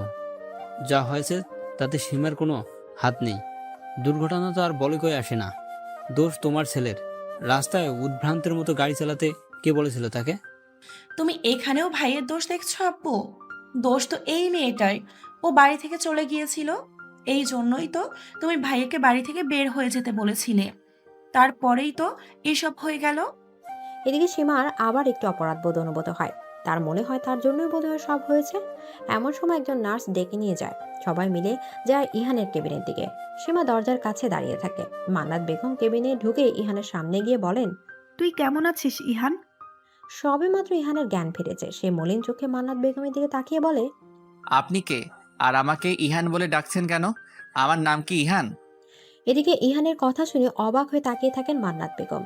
ইহান নিজের মাকে চিনতে পারছে না, এমনকি নিজের নামটাও চিনতে পারছে না। মান্নাত বেগম অস্থির হয়ে ডাক্তারকে জিজ্ঞেস করেন, আমার ছেলের কি হয়েছে? ও এমন করেছে কেন? আপনি কি সত্যি কিছু মনে করতে পারছেন না মিস্টার ইহান খান? উনি আপনার মা। আমি কিছু মনে করতে পারছি না। আমি কে? কি আমার পরিচয়? আই থিঙ্ক যে মাথায় আঘাত লাগার কারণে ওনার স্মৃতিশক্তি চলে গেছে। আমি কিছু পরীক্ষা করে দিচ্ছি শিওর হওয়ার জন্য, তারপরে এই ব্যাপারে কি করা যায় সেটা বলতে পারবো। সীমা অন্য সবার সাথে এসেছিল ইহানের কেবিনে। এক কোনায় চুপ করেছিল সে। আচমকা ইহান সীমাকে বলে ওঠে, তোমাকে কেন জানি আমার চেনা চেনা লাগছে। তুমি কি আমার কেউ হও? তুমি আমার কাছে একটু আসবে? সীমা কোনো কিছু না ভেবে চলে আসে ইহানের কাছে। ইহান সীমার হাত ধরে বলে, আমার কাছেই থাকো তুমি, আমার তোমাকে প্রয়োজন। এই মেয়ে, তুমি একদম আমার ছেলের কাছাকাছি থাকার চেষ্টা করবে না। দূর হও বলছি। না, ও আমার থেকে দূরে যেতে পারে না। আমি ওকে দূরে যেতে দেব না। এদিকে মান্নাত বেগম আর কিছু বলতে পারেন না। নিজের রাগকে নিয়ন্ত্রণ করা ছাড়া এখন আর তার কিছুই করার নেই। 2 দিন পরে কিছু পরীক্ষা নিরীক্ষা করে ইহানকে বাড়িতে পাঠিয়ে দেওয়া হয়েছে। ইহান এখন সীমা ছাড়া আর কিছুই বোঝে না। তার মতে এখন তার সীমাকে ছাড়া সবাইকে অচেনা লাগে, তাই অন্য কারোর সাথে থাকতে চায় না ইহান। ইহানের এই সমস্যার কারণে সীমা সর্বক্ষণ তার পাশাপাশি থাকছে, যা মান্নাত বেগম ও ইনিয়ার বিরক্তির কারণ হয়ে উঠেছে। সবকিছুকে ছাপিয়ে সীমা লেগে আছে ইহানের খেয়াল রাখার জন্য। হাসপাতালে অবস্থানকালীনও ইহানের দেখাশোনা সেই করেছে, কারণ ইহান তাকে ছাড়া কিছুই বুঝছে না। এক মুহূর্তের জন্য সীমাকে চোখের বাইরে যেতে দিতে চায় না ইহান। তার সব আবদার সীমার কাছে। আজও তার ব্যতিক্রম হচ্ছে না। হাসপাতাল থেকে বেরিয়ে বাড়িতে ফিরে ইহান সীমার কাছে আবদার করেছে তাকে ঘুরতে নিয়ে যেতে হবে। সীমা তো প্রথম কিছুতেই রাজি হয় না, কিন্তু ইহানও কোনো কথা শুনতে রাজি নয়। তার একটাই কথা, সে ঘুরতে যাবে ব্যাস। অবশেষে সীমাকে হার মানতে হয় ইহানের জেদের কাছে। ইহানকে নিয়ে একটু বাইরে ঘুরতে যায়। ইহান সীমাকে সারা রাস্তায় বিভিন্ন প্রশ্ন করে বিরক্ত করে, তবে সীমা ধৈর্য সহকারে সব কিছু সামলায়। সারাদিন বিভিন্ন জায়গায় ঘুরে তারা দুজন মিলে। সীমা গাড়ি ড্রাইভ করতে পারত, ইহান অসুস্থ থাকায় তাই সীমার গাড়ি ড্রাইভ করছিল। অতঃপর ফিরে আসার সময় ইহান হঠাৎ করে বায়না করে যে আইসক্রিম খাবে। ইহান একটি আইসক্রিমের দোকান দেখিয়ে বলে, আমি ওটা খাবো, আমাকে এনে দাও। এখন তো অনেক রাত হয়েছে, আমাদের ফিরতে হবে। এত রাতে আইসক্রিম খাওয়া ঠিক হবে না, আপনার ঠান্ডা লাগতে পারে। আমাকে এনে দাও প্লিজ, আমার ওটা খেতে খুব ইচ্ছা করছে। আচ্ছা বেশ, আমি আইসক্রিম নিয়ে আসছি, তবে আপনি কিন্তু এখান থেকে 1 পাউন্ড নড়বেন না। আমি এক্ষুনি যাব আর এক্ষুনি আসবো। এদিকে ইহান খুশিতে এক প্রকার লাফিয়ে উঠল। ইহানের খুশি খুশি মুখ দেখে সীমা অনেক আনন্দ পায়। ইহানকে বসিয়ে রেখে চলে যায় আইসক্রিম নিতে। সীমা আইসক্রিমগুলো নিয়ে বিল মিটিয়ে চলে আসে গাড়ির কাছে। গাড়িতে এসে ইহানকে না দেখে সীমা ভীষণ উত্তেজিত হয়ে পড়ে। ভয় এসে জমা হয় তার মনে। সীমা ইহানের নাম ধরে রাখতে থাকে, কিন্তু কোনো সাড়া পাওয়া যায় না। দিশেহারা হয়ে আশেপাশে খুঁজতেও থাকে ইহানকে, কিন্তু ইহানের কোনো খোঁজই সে পায় না। সীমা এখন বসে আছে পুলিশ স্টেশনে। রায়হান খান, মান্নাত বেগমও উপস্থিত সেখানে। ইতিমধ্যে তাদের কানেও ইহানের নিরুদ্দেশ হওয়ার খবরটা গেছে। সীমা পুলিশ অফিসারকে বলে, আমার হাজবেন্ড ইহান খান, উনি বর্তমানে তার স্মৃতিশক্তি হারিয়ে ফেলেছেন। আজ আমি তাকে নিয়ে ঘুরতে বেরিয়েছিলাম। ফেরার সময় উনি আইসক্রিম খেতে চাইলেন, তখন আমি আইসক্রিম আনতে যাই, বাট ফিরে আসার পর তাকে আর খুঁজে পাই না। অনেক খুঁজেছি কিন্তু কোথাও তাকে পাইনি, তাই নিরুপায় হয়ে আপনাদের কাছে আসলাম। পুলিশ সীমাকে আরো অনেক কিছু জিজ্ঞেস করে, বিভিন্ন তথ্য নেয়। মান্নাত বেগম থানাতেই চটে যান সীমার উপর। সীমাকে দোষারোপ করে বলেন, আমি জানি এই মেয়েই আমার ছেলের সাথে কিছু একটা করেছে। অপয়া মেয়ে একটা। যবে থেকে আমার ছেলের জীবনে এসেছে তখন থেকে আমার ছেলের জীবনে সর্বনাশ ডেকে এনেছে। অফিসার, আপনি এই মেয়েটাকে জেলে ঢোকান। আমি জানি ওই মেয়েই আমার ছেলেকে লুকিয়ে রেখেছে। আহা মান্নাত, এসব কথা বাদ দাও, ওনাদেরকে ওনাদের কাজ করতে দাও। আর সীমা, তোমার থেকে এটা আমি আশা করিনি। যদি আমার ছেলে সামলাতেই না পারো, তাহলে তার দায়িত্ব নিয়েছিলে কেন? এত কেয়ারলেস কেন তুমি? এখন তো আমারও এটা মনে হচ্ছে যে তুমি আমার ছেলের যোগ্য নও। তোমার সাথে আমার ছেলের বিয়ে দেওয়া আমার জীবনের বড় একটা ভুল ডিসিশন। এদিকে সীমা বলার মতো কোনো ভাষা খুঁজে পায় না। আজ সবাই তাকে ভুল বুঝছে, কিন্তু আসলে সে তো কিছুই করেনি। মান্নাত বেগম সীমার হাত শক্ত করে ধরে বলেন, আমি কিচ্ছু জানতে চাই না। তোমাকে 24 ঘন্টা সময় দিন। এর মধ্যে যে করেই হোক আমার ছেলেকে আমার সামনে নিয়ে এসো। আমি আপনাকে কথা দিচ্ছি, আপনার ছেলেকে 24 ঘন্টার মধ্যে আপনার সামনে হাজির করব। যদি সেটা না পারি তাহলে সারা জীবনের মতো বিদায় নেব আপনার ছেলের জীবন থেকে। ঠিক আছে, তোমাকে আমি 24 ঘন্টা সময় দিলাম। যদি পারো এর মধ্যে আমার ছেলেকে আমার সামনে নিয়ে এসো। এদিকে সীমা আর বিলম্ব না করে থানা থেকে বেরিয়ে যায়। এখন তার লক্ষ্য একটাই, যে করে হোক ইহানকে খুঁজে আনা। আরাম কেদারায় বসে নিশ্চিন্তে পা দোলাচ্ছেন ইহান। আজ তার অনেক শান্তি অনুভব করছে। এতদিনে সীমাকে জব্দ করতে সক্ষম হয়েছে, তাই তার মধ্যে একরকম পৈশাচিক আনন্দ কাজ করছে। ইহান নিজেই নিজের প্রশংসা করে বলে, বাহ, কত সুন্দর পরিকল্পনা করলাম আমি। এবার এমনভাবে সব কিছু সাজিয়েছি যাতে সাপও মরে আবার লাঠিও না ভাঙে। ওই সীমা নামের বিপদ আমার জীবন থেকে দূর হবে। আমি আব্বু আমাকে কিছু বলতে পারবে না। এদিকে অতপর অট্ট হাসিতে মেতে ওঠে ইহান। মনে করে সে কিভাবে স্মৃতি হারানোর মিথ্যা নাটক করে সীমাকে বোকা বানিয়েছে, এবং সুযোগ বুঝে সেই সময় সীমাকে আইসক্রিম আনতে পাঠিয়ে নিজে গোপনে পালিয়ে চলে এসেছে। ইহান এসবে ভাবছিল, এমন সময় তার ফোনে তার মায়ের কল আসে। ইহান ফোনটা রিসিভ করা মাত্রই মান্নাত বেগম বলেন, হ্যালো ইহান, এটা কি তোর নতুন ফোন নাম্বার? আমি আজই নতুন সিম কার্ড কিনলাম। যাই হোক, বলো আমি কেমন চাল দিলাম? তোর বুদ্ধি দেখে আমি নিজেও অবাক। কি সুন্দর স্মৃতি হারানোর অভিনয় করলি। সত্যি তোর মা হয়ে ও বাকি সবার মতো সত্য ভেবে নিয়েছিলাম। ভাগ্যিস কাল তুই আমাকে সব সত্যি বললি। এবার ওই সীমার শিক্ষা হয়েছে। জানিস, তোর বাবাও নিজের ভুল স্বীকার করে ওই মেয়েটাকে অপমান করেছে। এমনটা তো হওয়ারই ছিল। সীমা ভেবেছিল ও খুব চালাক, কিন্তু আমার বুদ্ধি যে কতটা ভয়ানক সেটা ও এবার বুঝবে। ওই মেয়েটা বলেছে 24 ঘন্টার মধ্যে হয় তোকে খুঁজে বের করবে, আর না হয় চিরজীবনের মতো তোর জীবন থেকে বিদায় নেবে। তাহলে তো ভালোই হয়, আমি 24 ঘন্টা আত্মগোপনে থাকি। এদিকে সীমা উদ্দেশ্যহীনভাবে খুঁজে চলেছে ইহানকে, কিন্তু কোথাও তাকে খুঁজে পাচ্ছে না। সীমার এখন দিশে হারা লাগছে, কি করবে সেটা বুঝতে পারছিল না সে। এমন সময় তার ফোনে একটা কল আসে। ফোনটা রিসিভ করা মাত্র বিপরীত দিক থেকে কেউ বলে ওঠে, আপনি কি ইয়ান খানের স্ত্রী বলছেন? হ্যাঁ, আমি ইহানের স্ত্রী। আপনি কে, আর আমাকে কেন ফোন করেছেন? আমি সিটি হসপিটাল থেকে বলছি। আপনার হাজব্যান্ডের যে কিছু টেস্ট করতে দিয়েছিলেন তার রেজাল্ট এসেছে। রিপোর্ট কি এসেছে? ইহানের স্মৃতিশক্তি কি সত্যি হারিয়ে গেছে? জি না, রিপোর্ট অনুযায়ী ইয়ান খানের মাথার এমন কোনো গুরুত্ব আঘাত আসেনি যার কারণে তার মেমোরি লস হওয়ার কোনো চান্সই থাকবে না। আমাদের মনে হচ্ছে ওনার অবস্থা ঠিকই আছে। আমি এমন কিছু সন্দেহ করেছিলাম। আপনাকে অনেক অনেক ধন্যবাদ ডক্টর।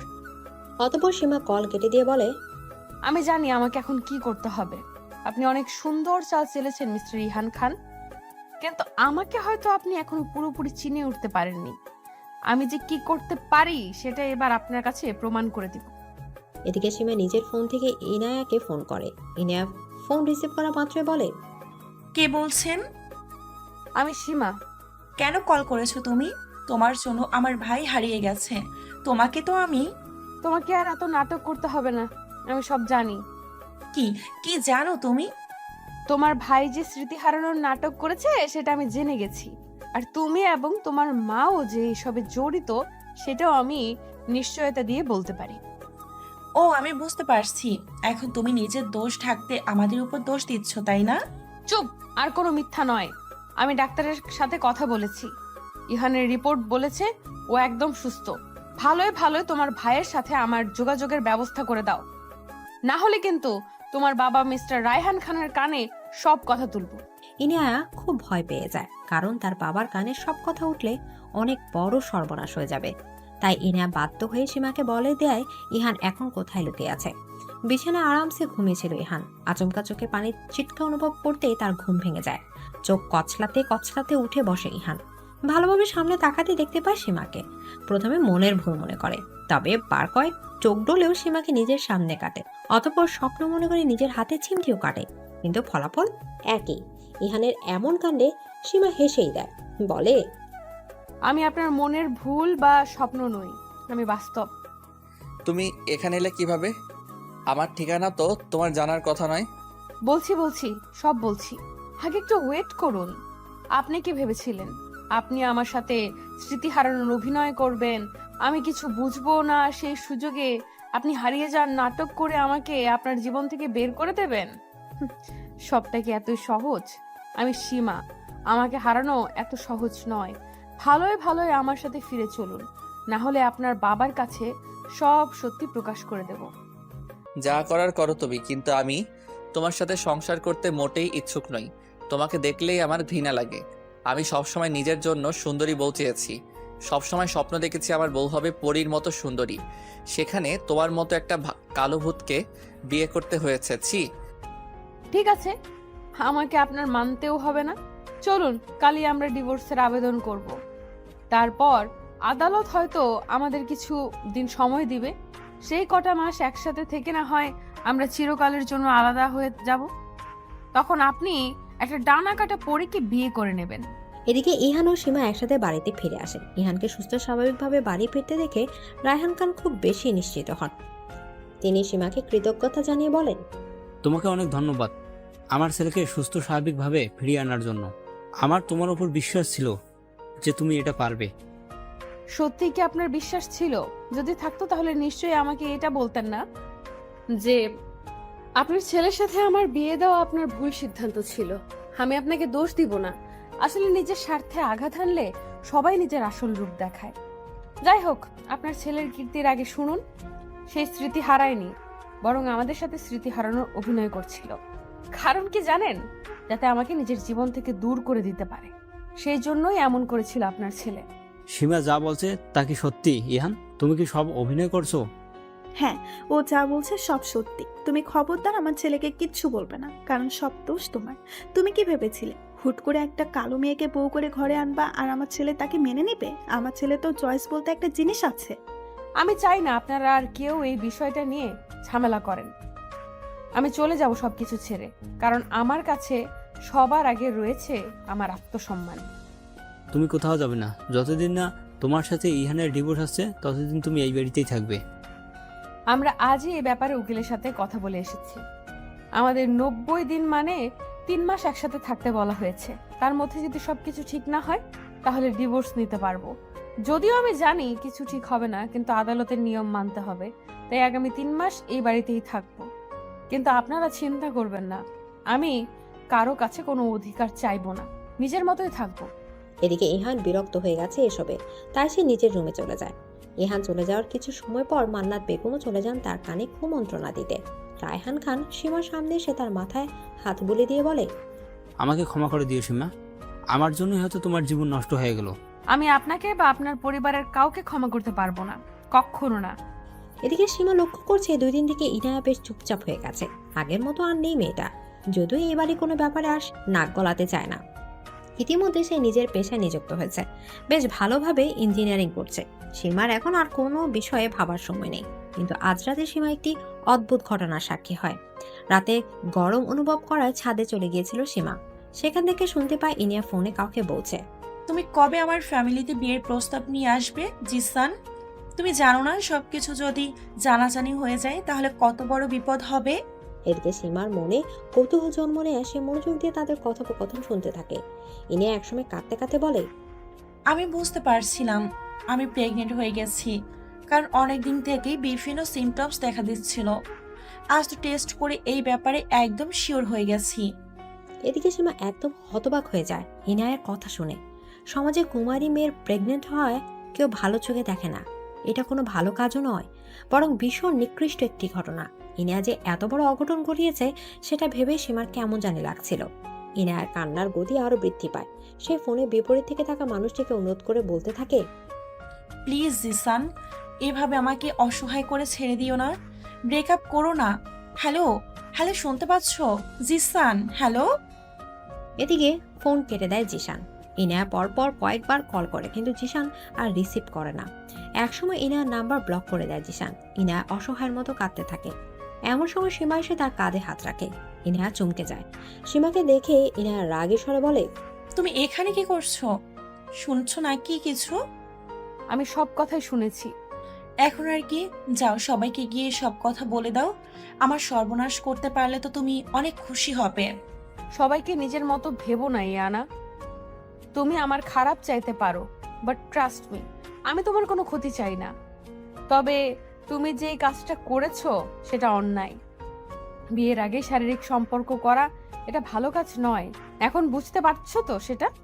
কি করব আমি? জিসানকে খুব ভালোবাসতাম যে, ওকে বিশ্বাস করে নিজের দেহ মন সব উজাড় করে দিয়েছিলাম। আর ও? নিজের সম্মান রক্ষা করা মেয়েদের দায়িত্ব, যেটা তুমি করতে পারোনি। শোনো, তোমার জ্ঞান কেউ শুনতে চায়নি। আমার সমস্যার সমাধান আমি নিজেই করতে পারবো। এদিকে সীমাকে আর কিছু বলার সুযোগ না দিয়ে ইনায়া নিজের রুমে চলে যায়। ইনায়া সিদ্ধান্ত নিয়েছে সে তার গর্ভে থাকা বাচ্চাটি নষ্ট করবে। তার সে একটি হাসপাতালে এসেছে। ইনায়া যখন বাড়ি থেকে বের হয় তখন সে ফোনে কাউকে এ ব্যাপারে বলছিল, যা সীমার কানে আসে। তাই সীমা ইনায়ার পিছু নেয়। অতঃপর তার পিছন পিছন হাসপাতালে চলে আসে। ইনায়া হাসপাতালে প্রবেশ করার আগে সীমা তার হাত ধরে বলে, আমি জানি তুমি এখানে কেন এসেছো। চলো আমার সাথে ফিরে চলো। এমনিতেই অনেক বড় একটা পাপ করেছো, এখন নিজের পাপের বোঝা আর বাড়ানোর দরকার নেই। তোমাকে আগেও বলেছি আমাকে জ্ঞান দিতে এসো না, আমি নিজের ব্যবস্থা নিজেই করতে পারবো। আমি জ্ঞান দিতে আসিনি, তোমাকে ঠিক ভুলের পার্থক্য বোঝাতে এসেছি। দেখো, তুমি যেটা করেছো সেটা তোমার ভুল। এই বাচ্চাটার তো কোনো দোষ নেই, তাহলে ওকে কেন শাস্তি দেবে? তো কি করব আমি? বাবার নাম পরিচয়হীন এই বাচ্চাকে পৃথিবীতে এনে মানুষের হাসির পাত্র হব? জিসান বলে দিয়েছে সে আমার সাথে যোগাযোগ রাখতে চায় না। তুমি আমার সাথে এসো। এদিকে সীমা ইনায়ার কোনো কথা না শুনে তাকে নিয়ে গাড়িতে বসায়। অতঃপর তাকে একটি বস্তিতে নিয়ে যায়। ইনায়া জিজ্ঞেস করে, এখানে কেন এনেছো আমাকে? এদিকে সীমা কোনো উত্তর না দিয়ে ইনায়াকে বস্তির ভেতর নিয়ে যায়। বস্তির একটি পরিবারকে দেখায়, যেখানে একজন মা নিজে না খেয়ে তার 3 সন্তানদের মুখে ভাত তুলে দিচ্ছে। সীমা ইনায়াকে উদ্দেশ্য করে বলে, দেখতে পাচ্ছো, এটাই হলো মাতৃত্ব। একজন মা নিজে না খেয়ে তার সন্তানদের খাওয়াচ্ছে, আর তুমি নিজের অনাগত সন্তানকে শেষ করতে চাইছো। আমি আমার বাচ্চাকে পৃথিবীতে আনতে চাই। সীমা খুশি হয়, এটাই তো চেয়েছিল সে। অতঃপর ইনায়াকে নিয়ে বাড়িতে ফেরে। যেহেতু কোনো কিছু লুকিয়ে লাভ নেই, তাই রায়হান খান, মান্নাত বেগম, ইহান সবাইকে ড্রয়িং রুমে উপস্থিত হতে বলে সীমা। সবাই ড্রয়িং রুমে উপস্থিত হলে সীমা বলে, আপনাদের সবাইকে একটা জরুরি কথা জানাতে চাই। কি বলবে তাড়াতাড়ি বলো, আমার অনেক কাজ আছে। এই পরিবারে একটি নতুন সদস্য আসতে চলেছে। তুমি আমার ইহানের বাচ্চার মা হতেই পারো না। ইহান তো তোমাকে কোনোদিন স্পর্শ পর্যন্ত করেনি। তুমি কি ভেবেছো অন্য কারো বাচ্চা পেটে ধরে আমার ইহানের নামে দোষ চাপিয়ে দেবে? এটা হবে না। দেখেছো তো তুমি কেমন মেয়েকে বাড়ির বউ করে এনেছো, যার চরিত্রের ঠিক নাই। আমার চরিত্রের দিকে আঙুল তোলার আগে নিজের মেয়ের দিকে তাকান। প্রেগনেন্ট আমি নই, প্রেগনেন্ট আপনার মেয়ে। এদিকে সীমার কথায় যেন খান ভিলা ড্রয়িং রুম বেশ বড়সড় একটা বিস্ফোরণ ঘটে যায়। রায়হান খান কড়া দৃষ্টি নিক্ষেপ করে নিজের মেয়ের দিকে। রাগে ক্রোধে নিজের হাতের মুঠো শক্ত করে ইনায়ার দিকে এগিয়ে গিয়ে তাকে একের পর এক থাপ্পড় মারতে থাকেন। মান্নাত বেগমও মাথায় হাত দিয়ে বসে পড়েন। নিজের মেয়ের এমন কুকীর্তির কথা জেনে তার মুখ একদম ছোট হয়ে গেছে। ইহানও ইনায়াকে বকাবকি করতে থাকে। রায়হান খান ইনায়াকে ছেড়ে মান্নাত বেগমের সামনে এসে বলেন, খুব তো বড় বড় কথা বলো।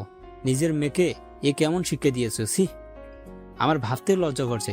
এসব কথা যদি বাইরে জানাজানি হয়ে যায় তাহলে আমার মান সম্মান পুরো ধুলোয় মিশে যাবে।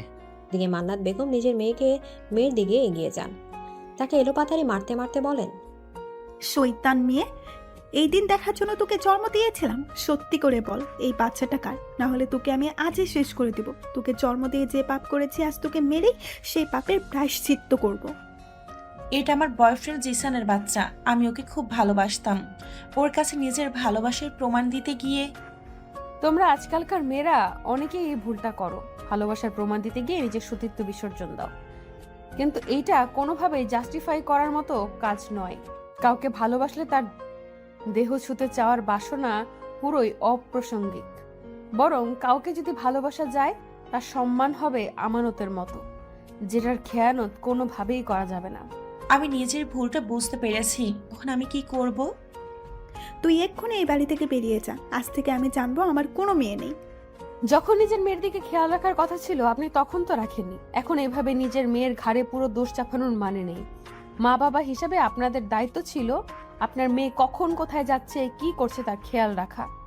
তুমি আমাকে জ্ঞান দিও না। এখন এই মেয়ের জন্য আমার সমাজে মুখ দেখাতে পারবো না। এমন কিছুই হবে না, আমি সবকিছু ঠিক করে দেব। এদিকে জিশান নামের ছেলেটা সীমার বাবার অফিসে কাজ করে। সীমা তার বাবার সাহায্যে জিশানের সাথে যোগাযোগ করেছে। অতঃপর বিভিন্ন কায়দায় তাকে রাজি করিয়েছে ইনিয়াকে বিয়ে করার জন্য। জিশান তাই আজ তার পরিবারকে নিয়ে এসেছে ইনিয়াকে দেখার জন্য। দুই পরিবারের লোক মুখোমুখি হয়ে বসে আছে। রায়হান খান জিশানের বাবার সাথে বিয়ের ব্যাপারে আলাপ করছেন। মান্নাত বেগম ও জিশানের মা চাচিদের সাথে টুকটাক কথা বলছেন। দুই পরিবার থেকে বিয়ের জন্য মত দেওয়া হয়। অতঃপর আগামী সপ্তাহে বিয়ের তারিখ ঠিক করা হয়। বিয়ের তারিখ ঠিক হতে ইনিয়া সীমার কাছে যায়। তার দিকে কৃতজ্ঞতার সাথে তাকিয়ে বলে, তোমাকে অনেক ধন্যবাদ ভাবি। আজ শুধুমাত্র তোমার জন্য আমি এত বড় বিপদ থেকে রক্ষা পেলাম। আমাকে ধন্যবাদ বলো না, আমি তোমার জন্য কিছু করিনি। যা করেছি তোমার বাচ্চাটার জন্য করেছি, কারণ আমি চাইনি তোমার কৃতকাজের জন্য এই নিষ্পাপ বাচ্চাটা কোনো শাস্তি পাক। তুমি অন্যায় করেছো এটা ঠিক, কিন্তু এই বাচ্চাটির তো কোনো অন্যায় নেই। আর হ্যাঁ, আমাকে ভাবি বলো না, আমার অস্বস্তি হয়। তোমার কাছে ক্ষমা চাওয়ার মুখ আমার নেই। তোমার সাথে অনেক খারাপ ব্যবহার করেছি আমি, যা হয়তো ক্ষমারও অযোগ্য। কিন্তু আমি আজকে মন থেকে তোমার কাছে ক্ষমা চাচ্ছি। পারলে আমাকে ক্ষমা করে দিও। এদিকে জিশান তার পরিবারকে নিয়ে বিদায় নেয়। সবাই চলে যাওয়ার পর মান্নাত বেগম সীমার কাছে আসে। সীমার হাত ধরে বলে, তুমি আমার অনেক বড় উপকার করলে। সত্যি মানুষ ঠিকই বলে, রূপ দেখে কাউকে বিচার করা ঠিক নয়। মানুষের মনটাই আসল। আপনি যে বুঝতে পেরেছেন সেটাই অনেক। কিন্তু আমি কিন্তু এত সহজে আপনি আমাকে যা যা অপমান করেছেন সেটা ভুলে যাব না। এতটা দয়ালু আমি নই। তবে আপনার কাছে অনুরোধ, আর কখনো গায়ের রং বা চেহারা নিয়ে কাউকে খোঁটা দিবেন না। এই দেখুন না, আমার গায়ের রং কালো, কিন্তু আমি কখনো এমন কোনো কাজ করিনি যার জন্য আমার বাবাকে অসম্মানিত হতে হয়েছে। বরং আমি ইঞ্জিনিয়ার হয়ে নিজের বাবার মুখ উজ্জ্বল করতে পেরেছি। অপরদিকে আপনার মেয়ে ইয়ানা, ও তো অনেক সুন্দরী, অনেক ফর্সা, অথচ দেখুন আপনার মুখমণ্ডল উজ্জ্বল তো করেইনি, বরং আরেকটু হলে আপনাদের মুখে কালো করে দিত। এই জন্যই কারো বাহ্যিক রূপ দেখে তাকে বিচার করবেন না, চরিত্র দেখে বিচার করুন।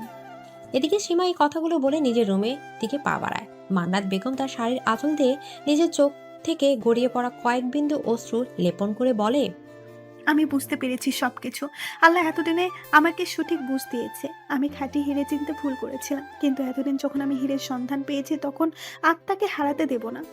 তোমার থেকে ভালো মেয়ে যে আমি আর আমার ইহানের জন্য পাবো না সীমা।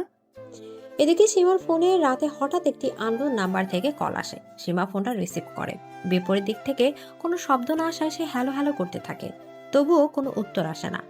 কয়েক সেকেন্ডের মধ্যে কল কেটে যায়। সীমার একটু খটকা লাগে বিষয়টা, তবে সে এটা নিয়ে মাথা ঘামায় না। সীমা নিজের একটি প্রজেক্টের কাজে লেগে পড়ে। রাত 12টার দিকে আচমকা ঘরে কারো আগমন টের পায় সীমা। চকিত হয়ে সামনে তাকাতেই ইহানকে দেখতে পায়। এত রাতে ইহানকে নিজের রুমে দেখে অবাক হয় সীমা। জিজ্ঞেস করে, আপনি এত রাতে আমার রুমে কি করছেন? তোমাকে ধন্যবাদ দিতে এসেছিলাম। তোমার জন্যই আমাদের পরিবারের সম্মান নষ্ট হতে হতে বেঁচে গেল। আমাকে ধন্যবাদ দিতে হবে না, আপনি বরং নিজের মানসিকতা বদলান, তাহলে আমি খুশি হব। আপনার সুন্দরী বোনের এমন কাণ্ড দেখে নিশ্চয়ই আপনি বুঝতে পেরেছেন যে সুন্দর হলেই কেউ ভালো হয় না, চরিত্র এবং মন সুন্দর হওয়াটাই বড় ব্যাপার। তুমি আমাদের উপকার করেছো তাই ধন্যবাদ দিতে এসেছি। তাই জন্য এটা ভেবে নিও না যে আমি তোমাকে বউ বলে মেনে নেব। সেটা আমি কখনো আশা করিনি, আর না এখন করি। আমি শুধু এইটুকুই আশা করব, আপনি নিজের মানসিকতা বদলান। আর আপনি আমাকে মেনে নেওয়ার কে? আমি নিজেই আপনাকে স্বামী হিসেবে কখনো মানব না। আপনার মতো নিচ মানসিকতার মানুষকে আমি স্বামী হিসেবে চাই না। ইহান সীমার দিকে রাগের দৃষ্টি প্রেক্ষাপটে করে গটগট করে রুম থেকে চলে যায়। সীমা পুনরায় নিজের কাজে মনোযোগ দেয়। মান্নাত বেগম এতক্ষণ ধরে দরজায় দাঁড়িয়ে সব শুনছিলেন। তিনি তো ইহানকে পাঠিয়েছিলেন সীমার সাথে কথা বলার জন্য। ভেবেছিলেন তাদের মধ্যে সবকিছু ঠিকঠাক হয়ে যাবে, কিন্তু এখন তো দেখা যাচ্ছে হিতে বিপরীত হচ্ছে। এদিকে সীমা সকালে ঘুম থেকে উঠে নামাজ আদায় করে অতঃপর নিজের প্রজেক্টের কাজে লেগে পড়ে। মনোযোগ সহকারে সে নিজের কাজটা করছিল। এমন সময় মান্নাত বেগমের আগমন ঘটে তার রুমে। মান্নাত বেগম দরজার বাইরে দাঁড়িয়ে সীমাকে জিজ্ঞেস করেন, ভেতরে আসবো? হ্যাঁ আসুন, আপনাদেরই তো বাড়ি। আমি তো এখানে কয়েকদিনের অতিথি মাত্র। এভাবে বলো না, তোমার যতদিন ইচ্ছা এখানে থাকতে পারো। যাই হোক, আমার একটা কথা বলার ছিল। জি বলুন।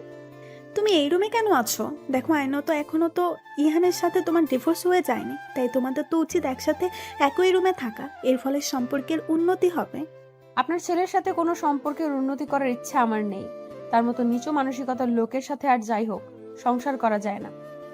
তুমি ভুল ভাবছো। আমার ছেলে এতটাও খারাপ নয়। একবার শুধু ইহানের জায়গায় নিজেকে বসিয়ে দেখো। তোমাকে যদি তোমার বাবা এভাবে মতের বিরুদ্ধে গিয়ে তোমার অপছন্দের কারোর সাথে বিয়ে দিত, তাহলে কি তুমি মেনে নিতে পারতে? এখানে কি ইহানের কোনো দোষ আছে? হ্যাঁ সত্যি, এখানে ইহানের কোনো দোষ নেই। আমি যদি দেখতে এমন কালো না হয়ে অপরূপ সুন্দরী হতাম, তাহলে মতের বিরুদ্ধে গিয়ে বিয়ে হলেও উনি ঠিকই আমায় বিয়ে করতেন এবং মেনে নিতেন। ওই যে কথায় কথায় সবাই বলে না, ফেস ডাজন্ট ম্যাটার। এটা একটা ভুয়া কথা। ফেস ম্যাটার করে। পৃথিবীর অধিকাংশ মানুষ এখনো সৌন্দর্যের পূজারী, বিশেষ করে মেয়েদের ক্ষেত্রে তো বটে। একটা পুরুষ মানুষ যেমনই হোক, তার নিজের জন্য সুন্দরী একটা বউ চাই। নিজের হাজার খুঁত থাকলেও নিজের স্ত্রী হিসেবে চায় ঐশ্বরিয়াকে। সেখানে আপনার ছেলে এত সুদর্শন দেখতে, সে তো নিজের জন্য সুন্দরী মেয়ে চাইবেই।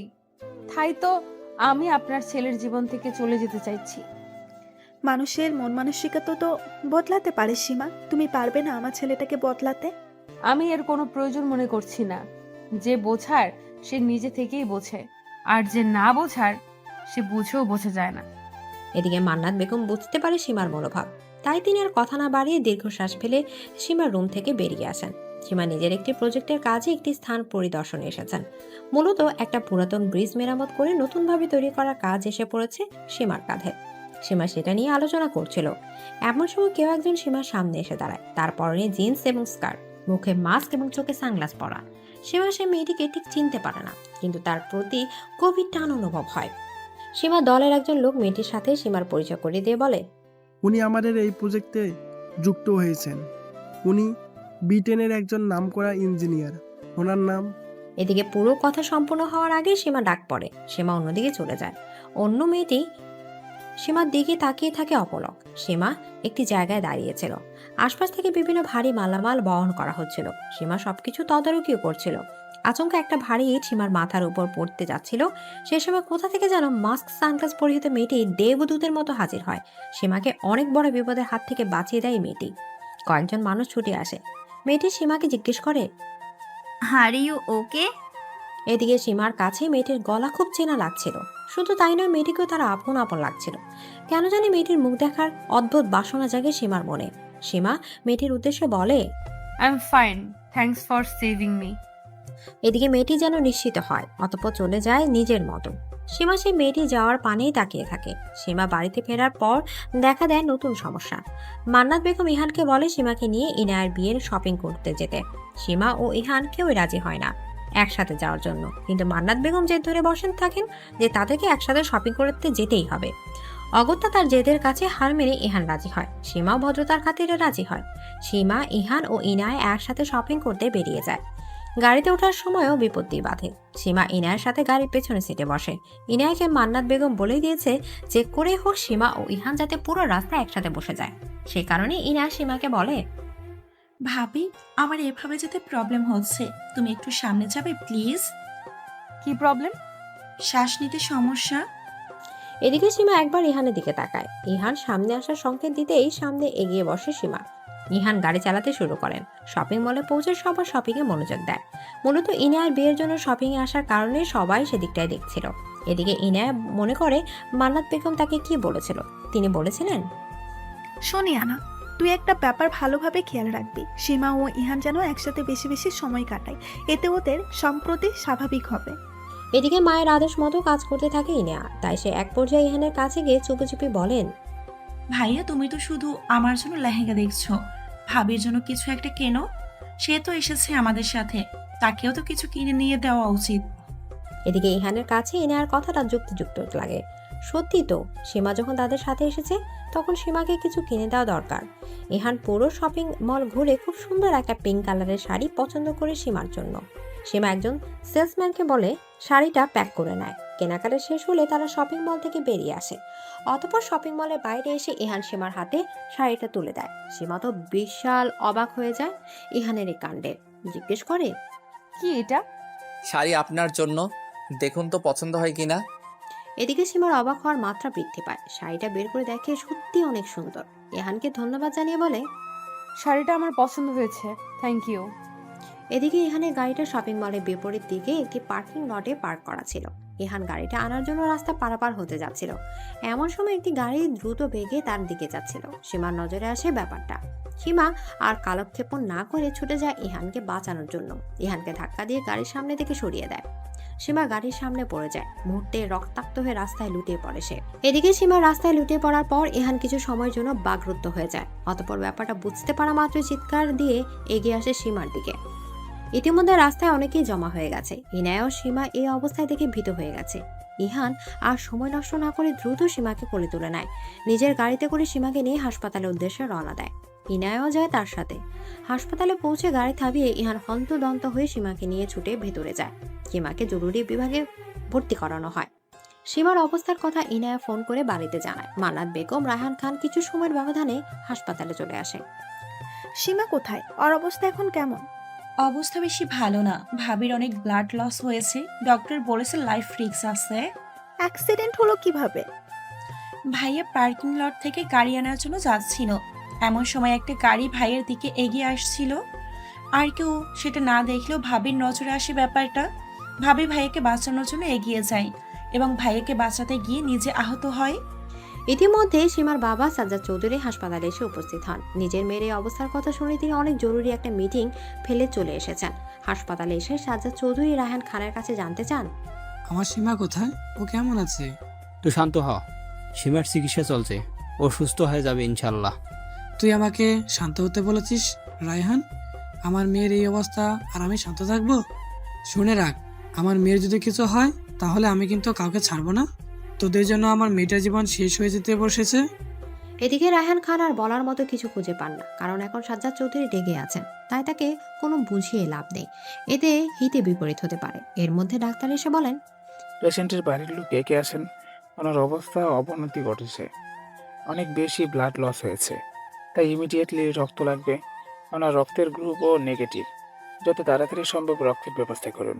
ইহান ব্লাড ব্যাংকে যোগাযোগ করে, নিজের অনেক বন্ধুর সাথেও যোগাযোগ করে, কিন্তু কারো রক্ত ও নেগেটিভ নয়। এই রক্ত সহজে খুঁজে পাওয়া যায় না। সাজ্জাদ চৌধুরী বলেন, আমার স্ত্রীর রক্ত ও নেগেটিভ ছিল, কিন্তু আমার রক্তের গ্রুপ আলাদা। সবাই এ নিয়ে খুব টেনশনে ছিল। ইহান অনেক কষ্টে যখন ও নেগেটিভ রক্তের সন্তান পায়, তখন ডাক্তার বলে, আমরা ইতিমধ্যে রক্ত পেয়ে গেছি। কোথা থেকে রক্ত পেলেন আপনি? আমাদের মধ্যে কেউ তো রক্ত এখনো জোগাড় করতে পারিনি। একটি মেয়ে রক্ত দিয়েছে। কে সেই মেয়ে যে আমাদের এত বড় উপকার করলো? তাকে আমার সামনে নিয়ে আসুন। আমার মেয়ের জীবন বাঁচিয়েছে সে, তার কাছ থেকে আমার কৃতজ্ঞতার শেষ নেই। মেয়েটি তার পরিচয় জানায়নি, তবে সে একজন মাস্ক পরিহিত ছিল। মেয়েটি কোথায় এখন? সেটা তো আমি বলতে পারছি না, কারণ ব্লাড দিয়ে মেয়েটি চলে গেছে। মেয়েটি যে করে হোক, আমি নিজের অভ্যন্তরে অন্তঃস্থল থেকে তাকে ধন্যবাদ জানাই। ধন্যবাদ তো জানানোই উচিত। আর যদি মেয়েটা সঠিক সময় এসে রক্ত না দিত, তাহলে তো আপনাদের পেশেন্টকে কোনোভাবেই বাঁচানো যেত না। আমি আল্লাহর কাছে মেয়েটির জন্য দোয়া করব, যেন অনেক সুখী হয়। এদিকে একটু দূরে দাঁড়িয়ে মাস্ক পরিহিত সামিহা কথাগুলো শুনে নিজের চোখের জল মুছছিল। কিছুদিন আগে বাংলাদেশে এসেছে সে। গোপন থেকে নিজের পরিবারের খোঁজ নিয়েছে। সে জানতে পেরেছে যে তার বাবা এবং তার একটি যমজ বোনও আছে। কাকতালীয়ভাবে সামিহা সেই প্রজেক্টের জন্য বাংলাদেশে এসেছিল। সীমাও সেখানে কাজ করে। সেখানে সীমাকে প্রথমবার দেখে চিনতে পারে সামিহা, কারণ তাদের গায়ের রং ভিন্ন হলেও চেহারা একই।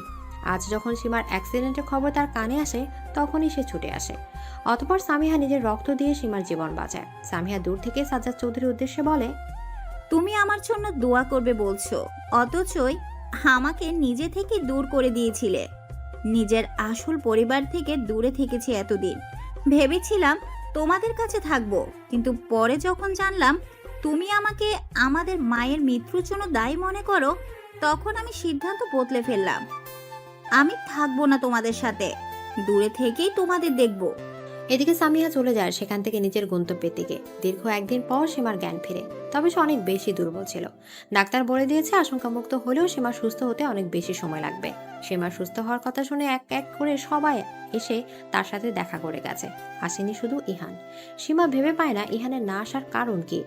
এসব ভেবে দীর্ঘ শ্বাস ফেলে সীমা। অন্যদিকে ইহানের ভাবনা ভিন্ন। সে লজ্জায় সীমার সামনে যেতে পারছিল না। মেয়েটাকে তো কম অপমান করেনি ইহান, অথচ সেই সীমা ইহানের জন্য নিজের জীবন বাজি রেখেছিল। মান্নাত বেগম ইহানের কাছে এসে তাকে সীমার কাছে যেতে বলে। ইহান তখন বলে, আমি পারবো না, সীমার সামনে যেতে পারবো না, আমার গিল্টি ফিল হচ্ছে। মান্নাত বেগম ইহানের কোনো কথা শুনলেন না। তিনি এক প্রকার জোর করে ইহানকে সীমার কেবিনে পাঠিয়ে দেন। অবশেষে ইহানকে নিজের কেবিনে আসতে দেখে সীমার সকল ভাবনার রীতি ঘটে। ঠিক আছো তো তুমি? আলহামদুলিল্লাহ, বেঁচে আছি। তোমাকে যে কি বলে ধন্যবাদ জানাবো সেটা আমার জানা নেই। শুধুমাত্র আমাকে বাঁচানোর জন্য তুমি নিজের লাইফ রিস্কে ফেলেছিলে। তোমার কাছে আমি চিরকাল গ্রেটফুল থাকবো। এই উপকারের বিনিময়ে কিন্তু আপনাকে জোরপূর্বক নিজের ইচ্ছার বিরুদ্ধে গিয়ে আমি মেনে নিতে হবে না। আমি জানি আপনি কখনো মন থেকে আমায় মানবেন না। সত্যি বলতে আমি কখনো সেটা আশাও করিনি। বাই দ্য ওয়ে, অনেক রাত হয়েছে, আপনি আপনার পরিবারের সদস্যদের নিয়ে নিজের বাড়িতে ফিরে যান। আজ থেকে আমি চিরকালের মতো আপনাকে মুক্তি দিলাম। আমি আর আপনাদের বাড়িতে ফিরবো না। এখান থেকে সরাসরি আব্বুর সাথে আমাদের বাড়িতে ফিরবো। ইহানের বুকটা কেন জানি না ছ্যাত করে ওঠে সীমার কথা শুনে। এতদিন তো সে এইটাই চাইছিল, কিন্তু এখন সীমা তার থেকে দূরে যাবে এ কথাটা শুনে তার কেন জানে কষ্ট হচ্ছে। হৃদয়ে দোলা দিয়ে যাচ্ছে কথাটা। এদিকে সীমা সুস্থ হওয়ার পর তার নিজের বাড়িতে এসেছেন। রায়হান খান, মান্নাত বেগম, ইনায়া তাকে অনেক অনুরোধ করেছিল ওই বাড়িতে যাওয়ার জন্য, কিন্তু সীমা তাদের অনুরোধ রাখতে পারেনি। নিজের মতো করে চলে এসেছে এই বাড়িতে। বর্তমানে বেলকনিতে বসে আকাশের দিকে তাকিয়ে আছে সীমা। গরম কফির কাপে চুমুক দিয়ে ইহানের কথা ভাবছে। সবাই তাকে ওই বাড়িতে ফিরে যেতে বললেও ইহান একবারও তাকে বলেনি। হয়তো সে চায় না সীমা আর ওই বাড়িতে ফিরুক। এসব ভেবে দীর্ঘশ্বাস ফেলে সীমা নিজেই নিজেকে বলে, ইহান তো কখনো আমাকে চাইনি। তার তো নিজের জন্য একটা ডানা কাটা পরিচয় থাক না। আমি আর তার কথা ভাববো না। আল্লাহ যেন ইহানের ইচ্ছাটাই পূরণ করে, তাকে তার মনের মতো মেয়ের সাথেই যেন মিলিয়ে দেয়। এদিকে ইহানের অবস্থা অনেকটা সীমার মতো। সেও নিজের রুমে শুয়ে শুয়ে সীমার কথা ভাবছে। শুরু থেকে সীমার সাথে করা সব অন্যায় অপমানের কথা, অথচ এত কিছু করার পরও সীমা তার জন্য নিজের জীবন বাঁচিয়ে রেখেছিল। ইহান ভাবে সে সীমার যোগ্য নয়, সীমাকে কষ্ট ছাড়া আর কিছুই দিতে পারেনি। কিন্তু তবু সীমার অনুপস্থিতি তার গুরুত্ব বুঝতে পারছে। আসলে কোনো কিছু আমাদের সাথে থাকলে আমরা তার গুরুত্ব বুঝতে পারি না। যতই সে দূরে চলে যাক তখনই তার গুরুত্ব বুঝতে পারি। ইহানের সাথেও সেটাই হচ্ছে। যখন সীমা তার কাছে ছিল তখন সীমাকে বুঝতে পারেনি কিংবা বুঝতে চায়নি, তাকে অবজ্ঞা করে গেছে। এখন যখন সীমা তার কাছে নেই তখন সীমার কথা ভাবছে। সীমার স্মৃতিগুলো তাকে অনেক বেশি ভাবাচ্ছে, কষ্ট দিচ্ছে প্রচুর। ইহান নিজের বুকের বাঁ পাশে হাত রেখে বলে, কেন এত ভাবছি আমি সীমার কথা? তাকে নিয়ে ভাবনা তো আমার হৃদয়ে আসার কথা না। কেন এত কষ্ট হচ্ছে আমার? তাহলে কি? হ্যাঁ, তুই ঠিকই ভেবেছিস। তোর হৃদয় জুড়ে সীমা রয়েছে, তাই তোর এত কষ্ট হচ্ছে সীমার জন্য। নিজের হৃদয়ের কথা তুই বোঝার চেষ্টা কর। তোর মন কি চাই সেটা বোঝ ইহান। এখনো সময় আছে, তোদের ডিভোর্স হয়নি এখনো।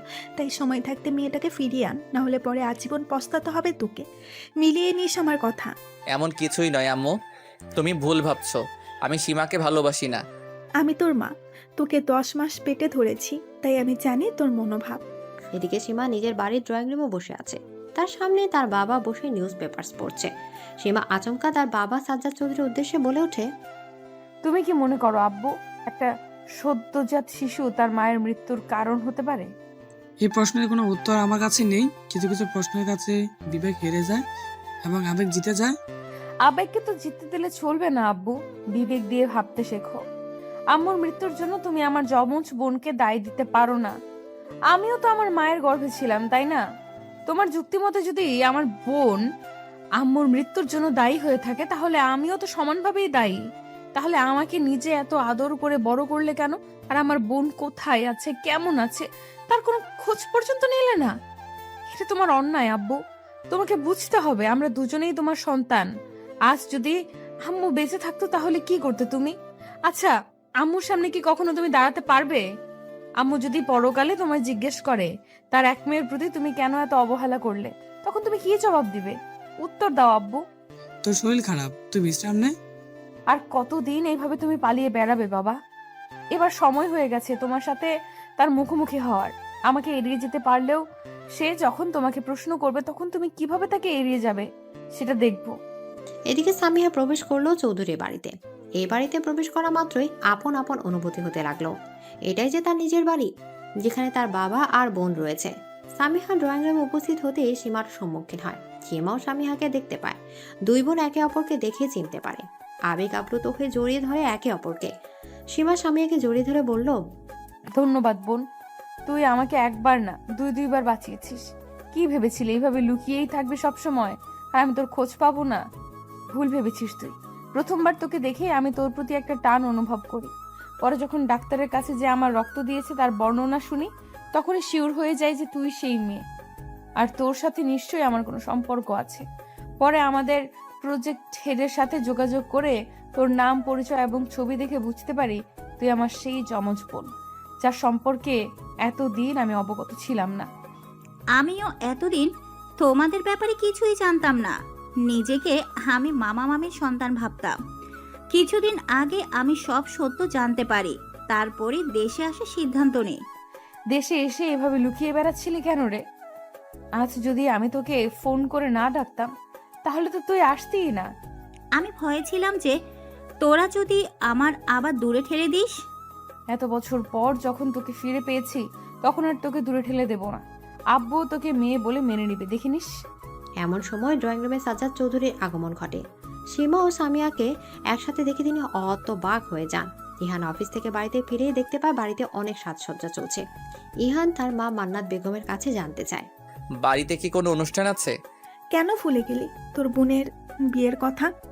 ও হ্যাঁ, আরেকটা কথা, ইনানার সাথে এবার তোরও বিয়ে দিয়ে দিব। আমার বিয়ে মানে এসব তুমি কি বলছো আম্মু? ঠিকই বলছি। দেখ, তুই তো সীমাকে পছন্দ করিস না, আর সীমাও এই বাড়ি ছেড়ে চলে গেছে। তাই আমি ভাবলাম এবার তোর বিয়ে দিই। নেহার মার সাথে কথা বলেছি, তাদের কোনো প্রবলেম নেই, তাই বিয়েটা হয়ে যাক। কাল ইনায়া ও জিসানের সাথে তোর এবং নেহারও বিয়ে হবে। আমি এই বিয়ে করতে পারবো না। কেন পারবি না? তুই তো সীমাকে বই হিসাবে মানিস না, তাহলে বিয়েটা করে নিতে তোর প্রবলেম কোথায়? আমার আর সীমার তো এখনো ডিভোর্স হয়নি, তাহলে আমি দ্বিতীয় বিয়ে কিভাবে করব? এই নিয়ে কোনো চিন্তা করিস না। আমি সীমাকে বলবো ও দ্বিতীয় বিয়েতে অনুমতি পত্রে সই করে দিবে, তাহলে তো আর কোনো অসুবিধা হবে না। এভাবে হয় না আম্মু, আমি বিয়ে করতে পারবো না। কেন পারবি না? তাহলে কি তুই সীমাকে ভালোবাসিস? এদিকে ইহান কোনো উত্তর না দিয়ে নিজের রুমের দিকে চলে যায়। মান্নাত বেগম পান চিবোতে চিবোতে বলেন, আমি তোর মা ইহান, তোকে আমি জন্ম দিয়েছি, তাই তোকে কিভাবে কাবু করতে হয় সেটা আমার থেকে ভালো আর কেউ জানবে না। এবার দেখ আমি কি বুদ্ধি করেছি। তোর মুখ দিয়ে আমি স্বীকার করিয়েই ছাড়বো যে তুই সীমাকে ভালোবাসিস। তারপর তুই নিজে সীমাকে এই বাড়িতে ফিরিয়ে আনবি, তাহলেই আমি শান্তি পাবো। কিন্তু আম্মু, যদি আমাদের পরিকল্পনা মাফিক সবকিছু না হয়, ভাইয়া যদি নেহা আপুকেই বিয়ে করে নেয়, তাহলে কি হবে?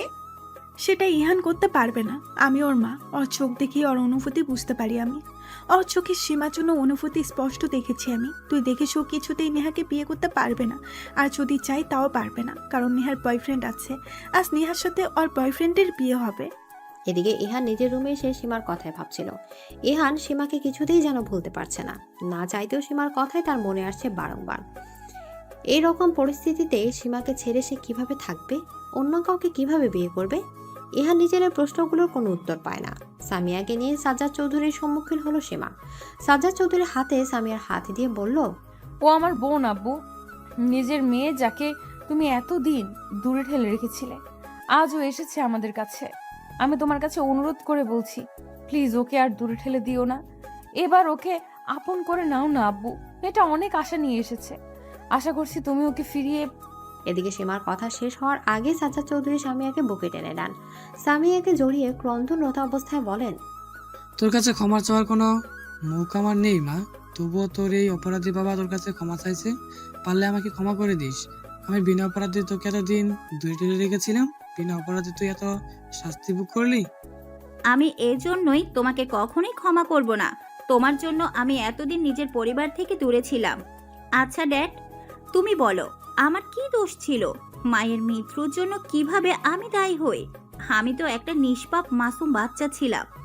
নিজের ভুল বুঝতে পেরে অনুতপ্ত হলে তাকে ক্ষমা করে দিতে হয় বোন।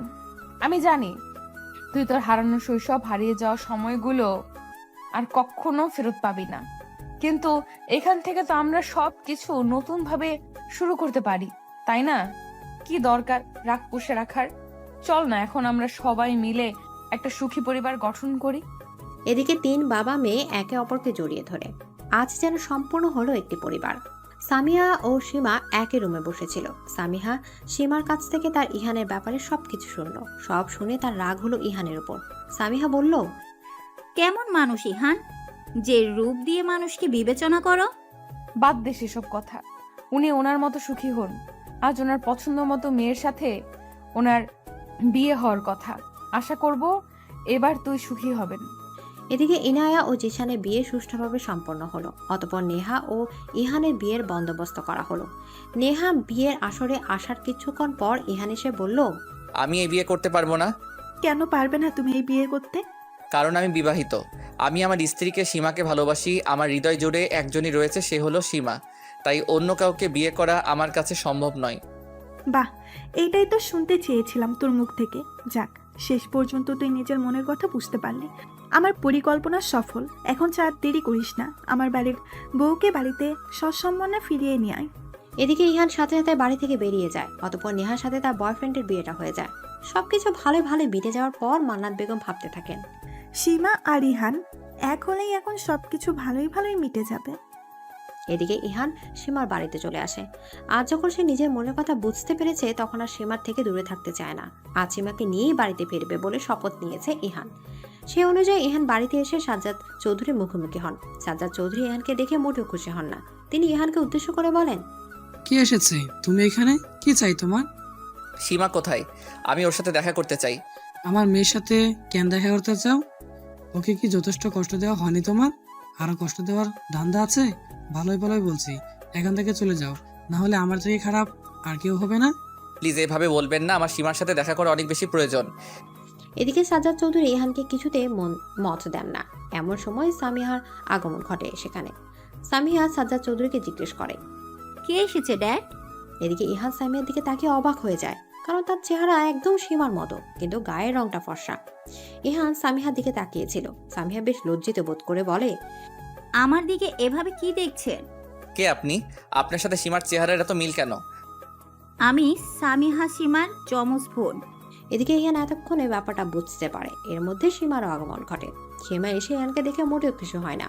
সীমা বলে, আপনি কেন এসেছেন এখানে? আপনার তো আজ বিয়ের হওয়ার কথা। যান আপনার বউয়ের কাছে যান। আমার বউয়ের কাছেই তো এসেছি, তুমি তো আমার একমাত্র বউ। আমি জানি না আপনার উদ্দেশ্য কি। আপনি কি চান স্পষ্ট করে বলুন। তুমি আমার সাথে ফিরে চলো, আমরা সবকিছু ভুলে আবার নতুনভাবে শুরু করব। আমাকে কি আপনি পুতুল ভেবেছেন নাকি? যখন ইচ্ছে যেভাবে ইচ্ছে আমাকে নিয়ে খেলবেন? আমার কাছে সবার আগে আমার আত্মসম্মান। আপনি আমাকে যে অপমান করেছেন সেটা আমি এত সহজে ভুলবো না। আর আপনার কাছে ফেরত তো কোনো প্রশ্নেই ওঠে না। এদিকে ইহানের শত অনুরোধ করার পরও সীমা নিজের সিদ্ধান্ত থেকে চুল পরিমাণ বিচ্যুত হয় না। সীমা স্পষ্ট জানিয়ে দিয়েছে সে ইহানের কাছে ফিরতে চায় না। ইহান এক পর্যায়ে সীমাকে বলে, আমি নিজের ভুল বোঝার পরেও তুমি আমায় ক্ষমা করলে না, কিন্তু আমি তোমাকে কিভাবে বোঝাবো যে আমার পুরো হৃদয় জুড়ে তুমি আছো, শুধু তুমি। আমি তোমাকে নিজের করেই নিব। তোমাকে আমার কাছে ফিরতেই হবে। আমি জানি তোমাকে অনেক বেশি অপমান করেছি, যেগুলো আর চাইলেও ফেরত নিতে পারবো না, কিন্তু আমি কথা দিচ্ছি এরপর থেকে তোমাকে আর কোনো কষ্ট পেতে দেব না। প্লিজ আমার জীবনে ফিরে এসো। আপনি তো বলেছিলেন আমার কালো চেহারা দেখে নাকি আপনার ঘৃণা লাগে। আমি নাকি কালো ভূত, বাদরের গলায় মুক্তোর মালা, আরো কত কি। এইসব কিছু এত সহজে তো আমি ভুলবো না। আমি নিশ্চিত হয়ে বলতে পারি, যদি আমি সেদিন আপনাকে না বাঁচাতাম তাহলে আপনি আমার প্রতি সদয় হতেন না। সেসব কথা বাদ দিলাম। আমাকে এত অপমান করার পর, এত কষ্ট দেওয়ার পর সামান্য একটা সরি বলে ক্ষমা আপনি পাবেন না। এদিকে কথাগুলো বলে সীমা নিজের রুমে চলে যায়। সামিহাও তার পেছন পেছন যায়। ইহান অসহায়ের মতো তাকিয়ে থাকে। সাজ্জাদ চৌধুরী ইহানের উদ্দেশ্যে বলেন, তুমি আমার মেয়ের থেকেই দূরে থেকো, সেটাই তোমার জন্য ভালো হবে। আমার মেয়ে যখন আর নিজেকে তোমার সাথে জড়াতে চায় না, তখন আমিও তার মতামতকে গুরুত্ব দিব। তুমি যথেষ্ট বোঝার ছেলে, আশা করি এই বিষয়ে তোমাকে আর কিছু বলা বা বোঝানোর দরকার নেই। আমি ভালোবাসি সীমাকে, তাই যে কোনো মূল্যে ওকে আমি নিজের কাছে ফিরিয়ে আনবই। আমার মেয়ে না চাইলেও কি তুমি নিজের কাছে নিয়ে যেতে পারবে না? আপনার ধারণা ভুল। আমি আইনত এখনো সীমার স্বামী, তাই সীমার উপর সম্পূর্ণ রাইট আমার আছে, কিন্তু আমি ওর উপর কোনো জোরাজোরি করব না। আমি জানি একদিন ও নিজে থেকে আমার কাছে আসবে, এটা আমি হলফ করে বলতে পারি। সেদিন আপনিও নিশ্চয়ই রাজি হবেন। এদিকে ইহান সীমার বাড়ি থেকে বেরিয়ে যায়। এখন সে ভাবতে থাকে কিভাবে সীমাকে ফিরিয়ে আনবে। রাতে চৌধুরী বাড়িতে সবাই একসাথে বসে ডিনার করছিল। সামিহা সবাইকে কিছু একটা বলতে চাইছিল, কিন্তু সাহস পাচ্ছিল না। সীমা সামিহার মনোভাব বুঝতে পেরে বলে, তুই কি আমাদের কিছু বলতে চাস? তোকে কিরকম যেন লাগছে। আজ আসলে এখানে একজনের আসার কথা। কে আসবে? আমি। এদিকে সবাই কণ্ঠস্বরে অধিকারী ব্যক্তির দিকে তাকায়। ব্রাউন কালার চুল, সাদা ধবধবে চেহারার এক যুবককে দেখে সাজ্জাদ চৌধুরী, সীমা দুজনেই চমকে যায়। সামিহা প্রফুল্ল চিত্তে তাকালেও তার চোখে মুখে ভয়ের ছাপও স্পষ্ট ছিল। Hello everyone, my name is Burak Hasan. এই ছেলেটা কে? তুই চিনিস নাকি? ও আমার বয়ফ্রেন্ড। ছেলেটাকে তো বিদেশি মনে হচ্ছে, বাংলা বুঝছে কিভাবে? ওর মা একজন ব্রিটিশ, কিন্তু বাবা বাংলাদেশি। আমাদের অনেক বছরের রিলেশন। বিদেশে আমাদের সম্পর্কের কথা সবাই জানে। আমাদের এঙ্গেজমেন্টও হয়ে গেছে, বাট তখন তো আর আমি আমার আসল ফ্যামিলি সম্পর্কে জানতাম না। এখন যখন জেনে গেছি, তখন তোমরা যদি রাজি থাকো তাহলে আমরা বিয়ে করব। তুমি যখন রাজি, তখন আমার আর কিসের মতামত? এমনিও আমি বাবা হিসেবে কোনো দায়িত্ব পালন করতে পারিনি, তাই এখন তোমার জীবনের এত গুরুত্বপূর্ণ সিদ্ধান্তে নিজের মতামত কিভাবে দেই? তুমি না বললেও এই বিয়ে করব না ড্যাড। হোয়াট? তোমার জন্য আমি এত দূর এলাম and you say you can't marry me? It's not fair. এদিকে সামিহা উঠে এসে বুরাকের মাথায় গাঁটটি দিয়ে বলে, তুমি কম কথা বলো। আমার ড্যাড যা বলবে তাই হবে। Please my dear future father in law, আপনি এই বিয়েতে নিজের মত দিন। আমি চাই এই বিয়েটা হোক। এদিকে সাজ্জাদ চৌধুরীর কথায় সবাই খুশিতে মেতে ওঠে। এদিকে সময় কারোর জন্য অপেক্ষা করে না। দেখতে দেখতে অতিবাহিত হয়ে গেছে 2টি মাস। আর মাত্র একদিন পরে সামিহা ও বুরাকের বিয়ে। বিয়ের প্রায় সব আয়োজন সমাপ্ত, এখন শুধু বিয়ে হওয়াটাই বাকি আছে। আজ শেষবারের মতো রাতে একসাথে শুয়ে আছে সীমা ও সামিহা। সামিহা ও সীমা বিভিন্ন বিষয় নিয়ে আলোচনা করছিল। এক পর্যায়ে সামিহা হঠাৎ বলে ওঠে, তুমি ইহানের ব্যাপারে কিছু ভেবেছিস? এই ব্যাপারে আর ভাবার মতো কিছু নেই, যা ভাবার আমার ভাবা হয়ে গেছে। ছেলেটাকে কি একটা সুযোগ দেওয়া যায় না? এই 2 মাসে তো কম চেষ্টা করেনি সে তোকে নিজের কাছে ফিরিয়ে পাবার। তুই বারবার ওকে ফিরিয়ে দিয়েছিস, তবুও সে নিজের মান সম্মানের তোয়াক্কা না করে তোর কাছে এসেছে। তোর তো উচিত একটু হলেও গলে যাওয়া। আমার মনে যে ক্ষত তৈরি হয়েছে তার উপশম এইভাবে সম্ভব নয়। আচ্ছা, যখন আমি আব্বুর উপর রাগ করেছিলাম, তখন তুই তো বলেছিলি কেউ তার ভুল বুঝে যদি আমাদের ক্ষমা চায়, তাহলে তাকে ক্ষমা করে দেওয়া উচিত। তাহলে আব্বু আমার সাথে যা করেছিল সেটা নিশ্চয়ই ইহানের থেকে বড় নয়। আব্বু আমাকে নিজের থেকে দূরে রেখেছিল, নিজের পরিবার থেকেও। তবুও আমি যখন তাকে এক কথায় ক্ষমা করে দিতে পেরেছি, তাহলে তুই কেন পারবি না? বলতে পারিস ইহান তো সেই তুলনায় তোর সাথে খারাপ কিছু করেনি। হ্যাঁ, তোর গায়ের রং নিয়ে অনেক কথা শুনিয়েছে, কিন্তু একবার তুই ইহানের জায়গায় নিজেকে বসিয়ে দেখ। সবাই তো নিজের জীবন সম্পর্কে একটা প্রত্যাশা আছে, তারও নিশ্চয় ছিল। সেখানে তার বাবা হুট করে এভাবে বিয়ে দিয়ে দিল, তাহলে তার একটু রাগ করাই স্বাভাবিক।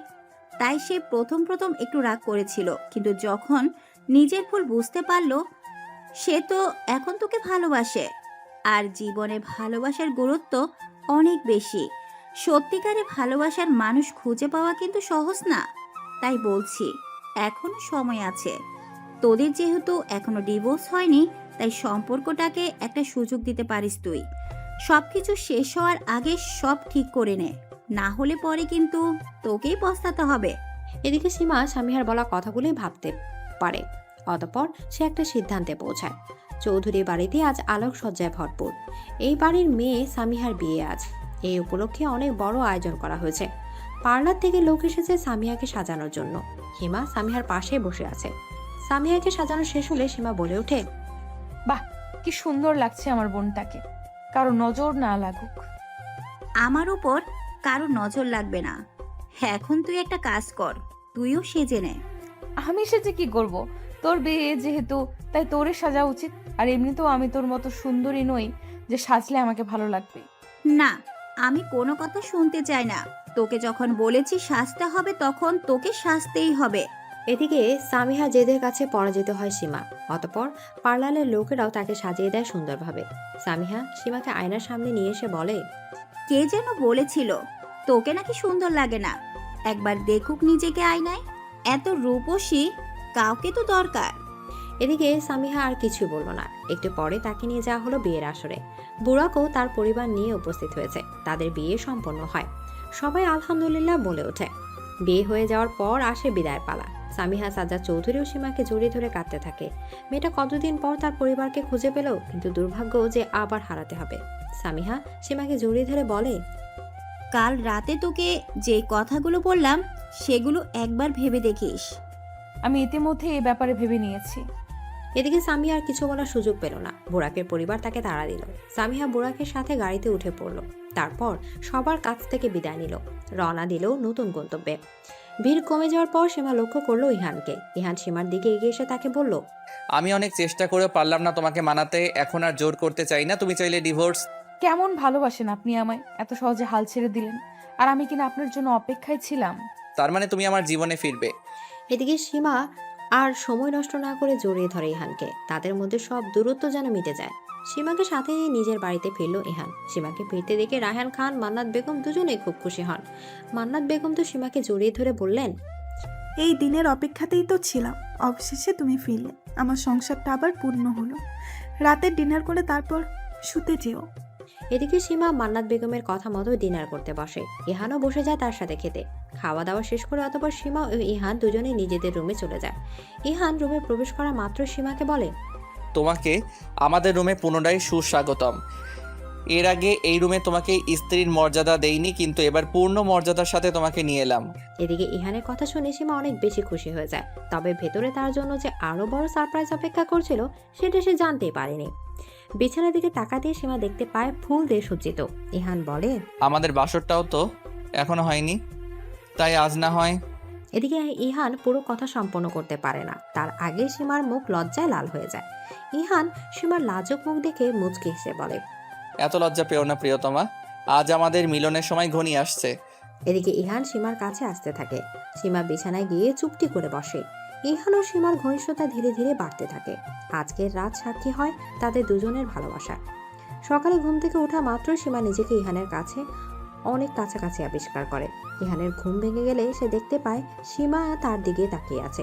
ইহান সীমাকে বলে, তোমার স্থান আমার বুকে রয়েছে। জানো, আগে আমার কাছে সৌন্দর্যের সংজ্ঞা ছিল যে ফর্সা হলেই সুন্দর, কিন্তু তোমাকে ভালোবাসার পর আমি বুঝতে পেরেছি আসল সৌন্দর্যকে মানুষের মনে রয়েছে, কারণ ভালোবাসা যে হৃদয় গঠিত ব্যাপার।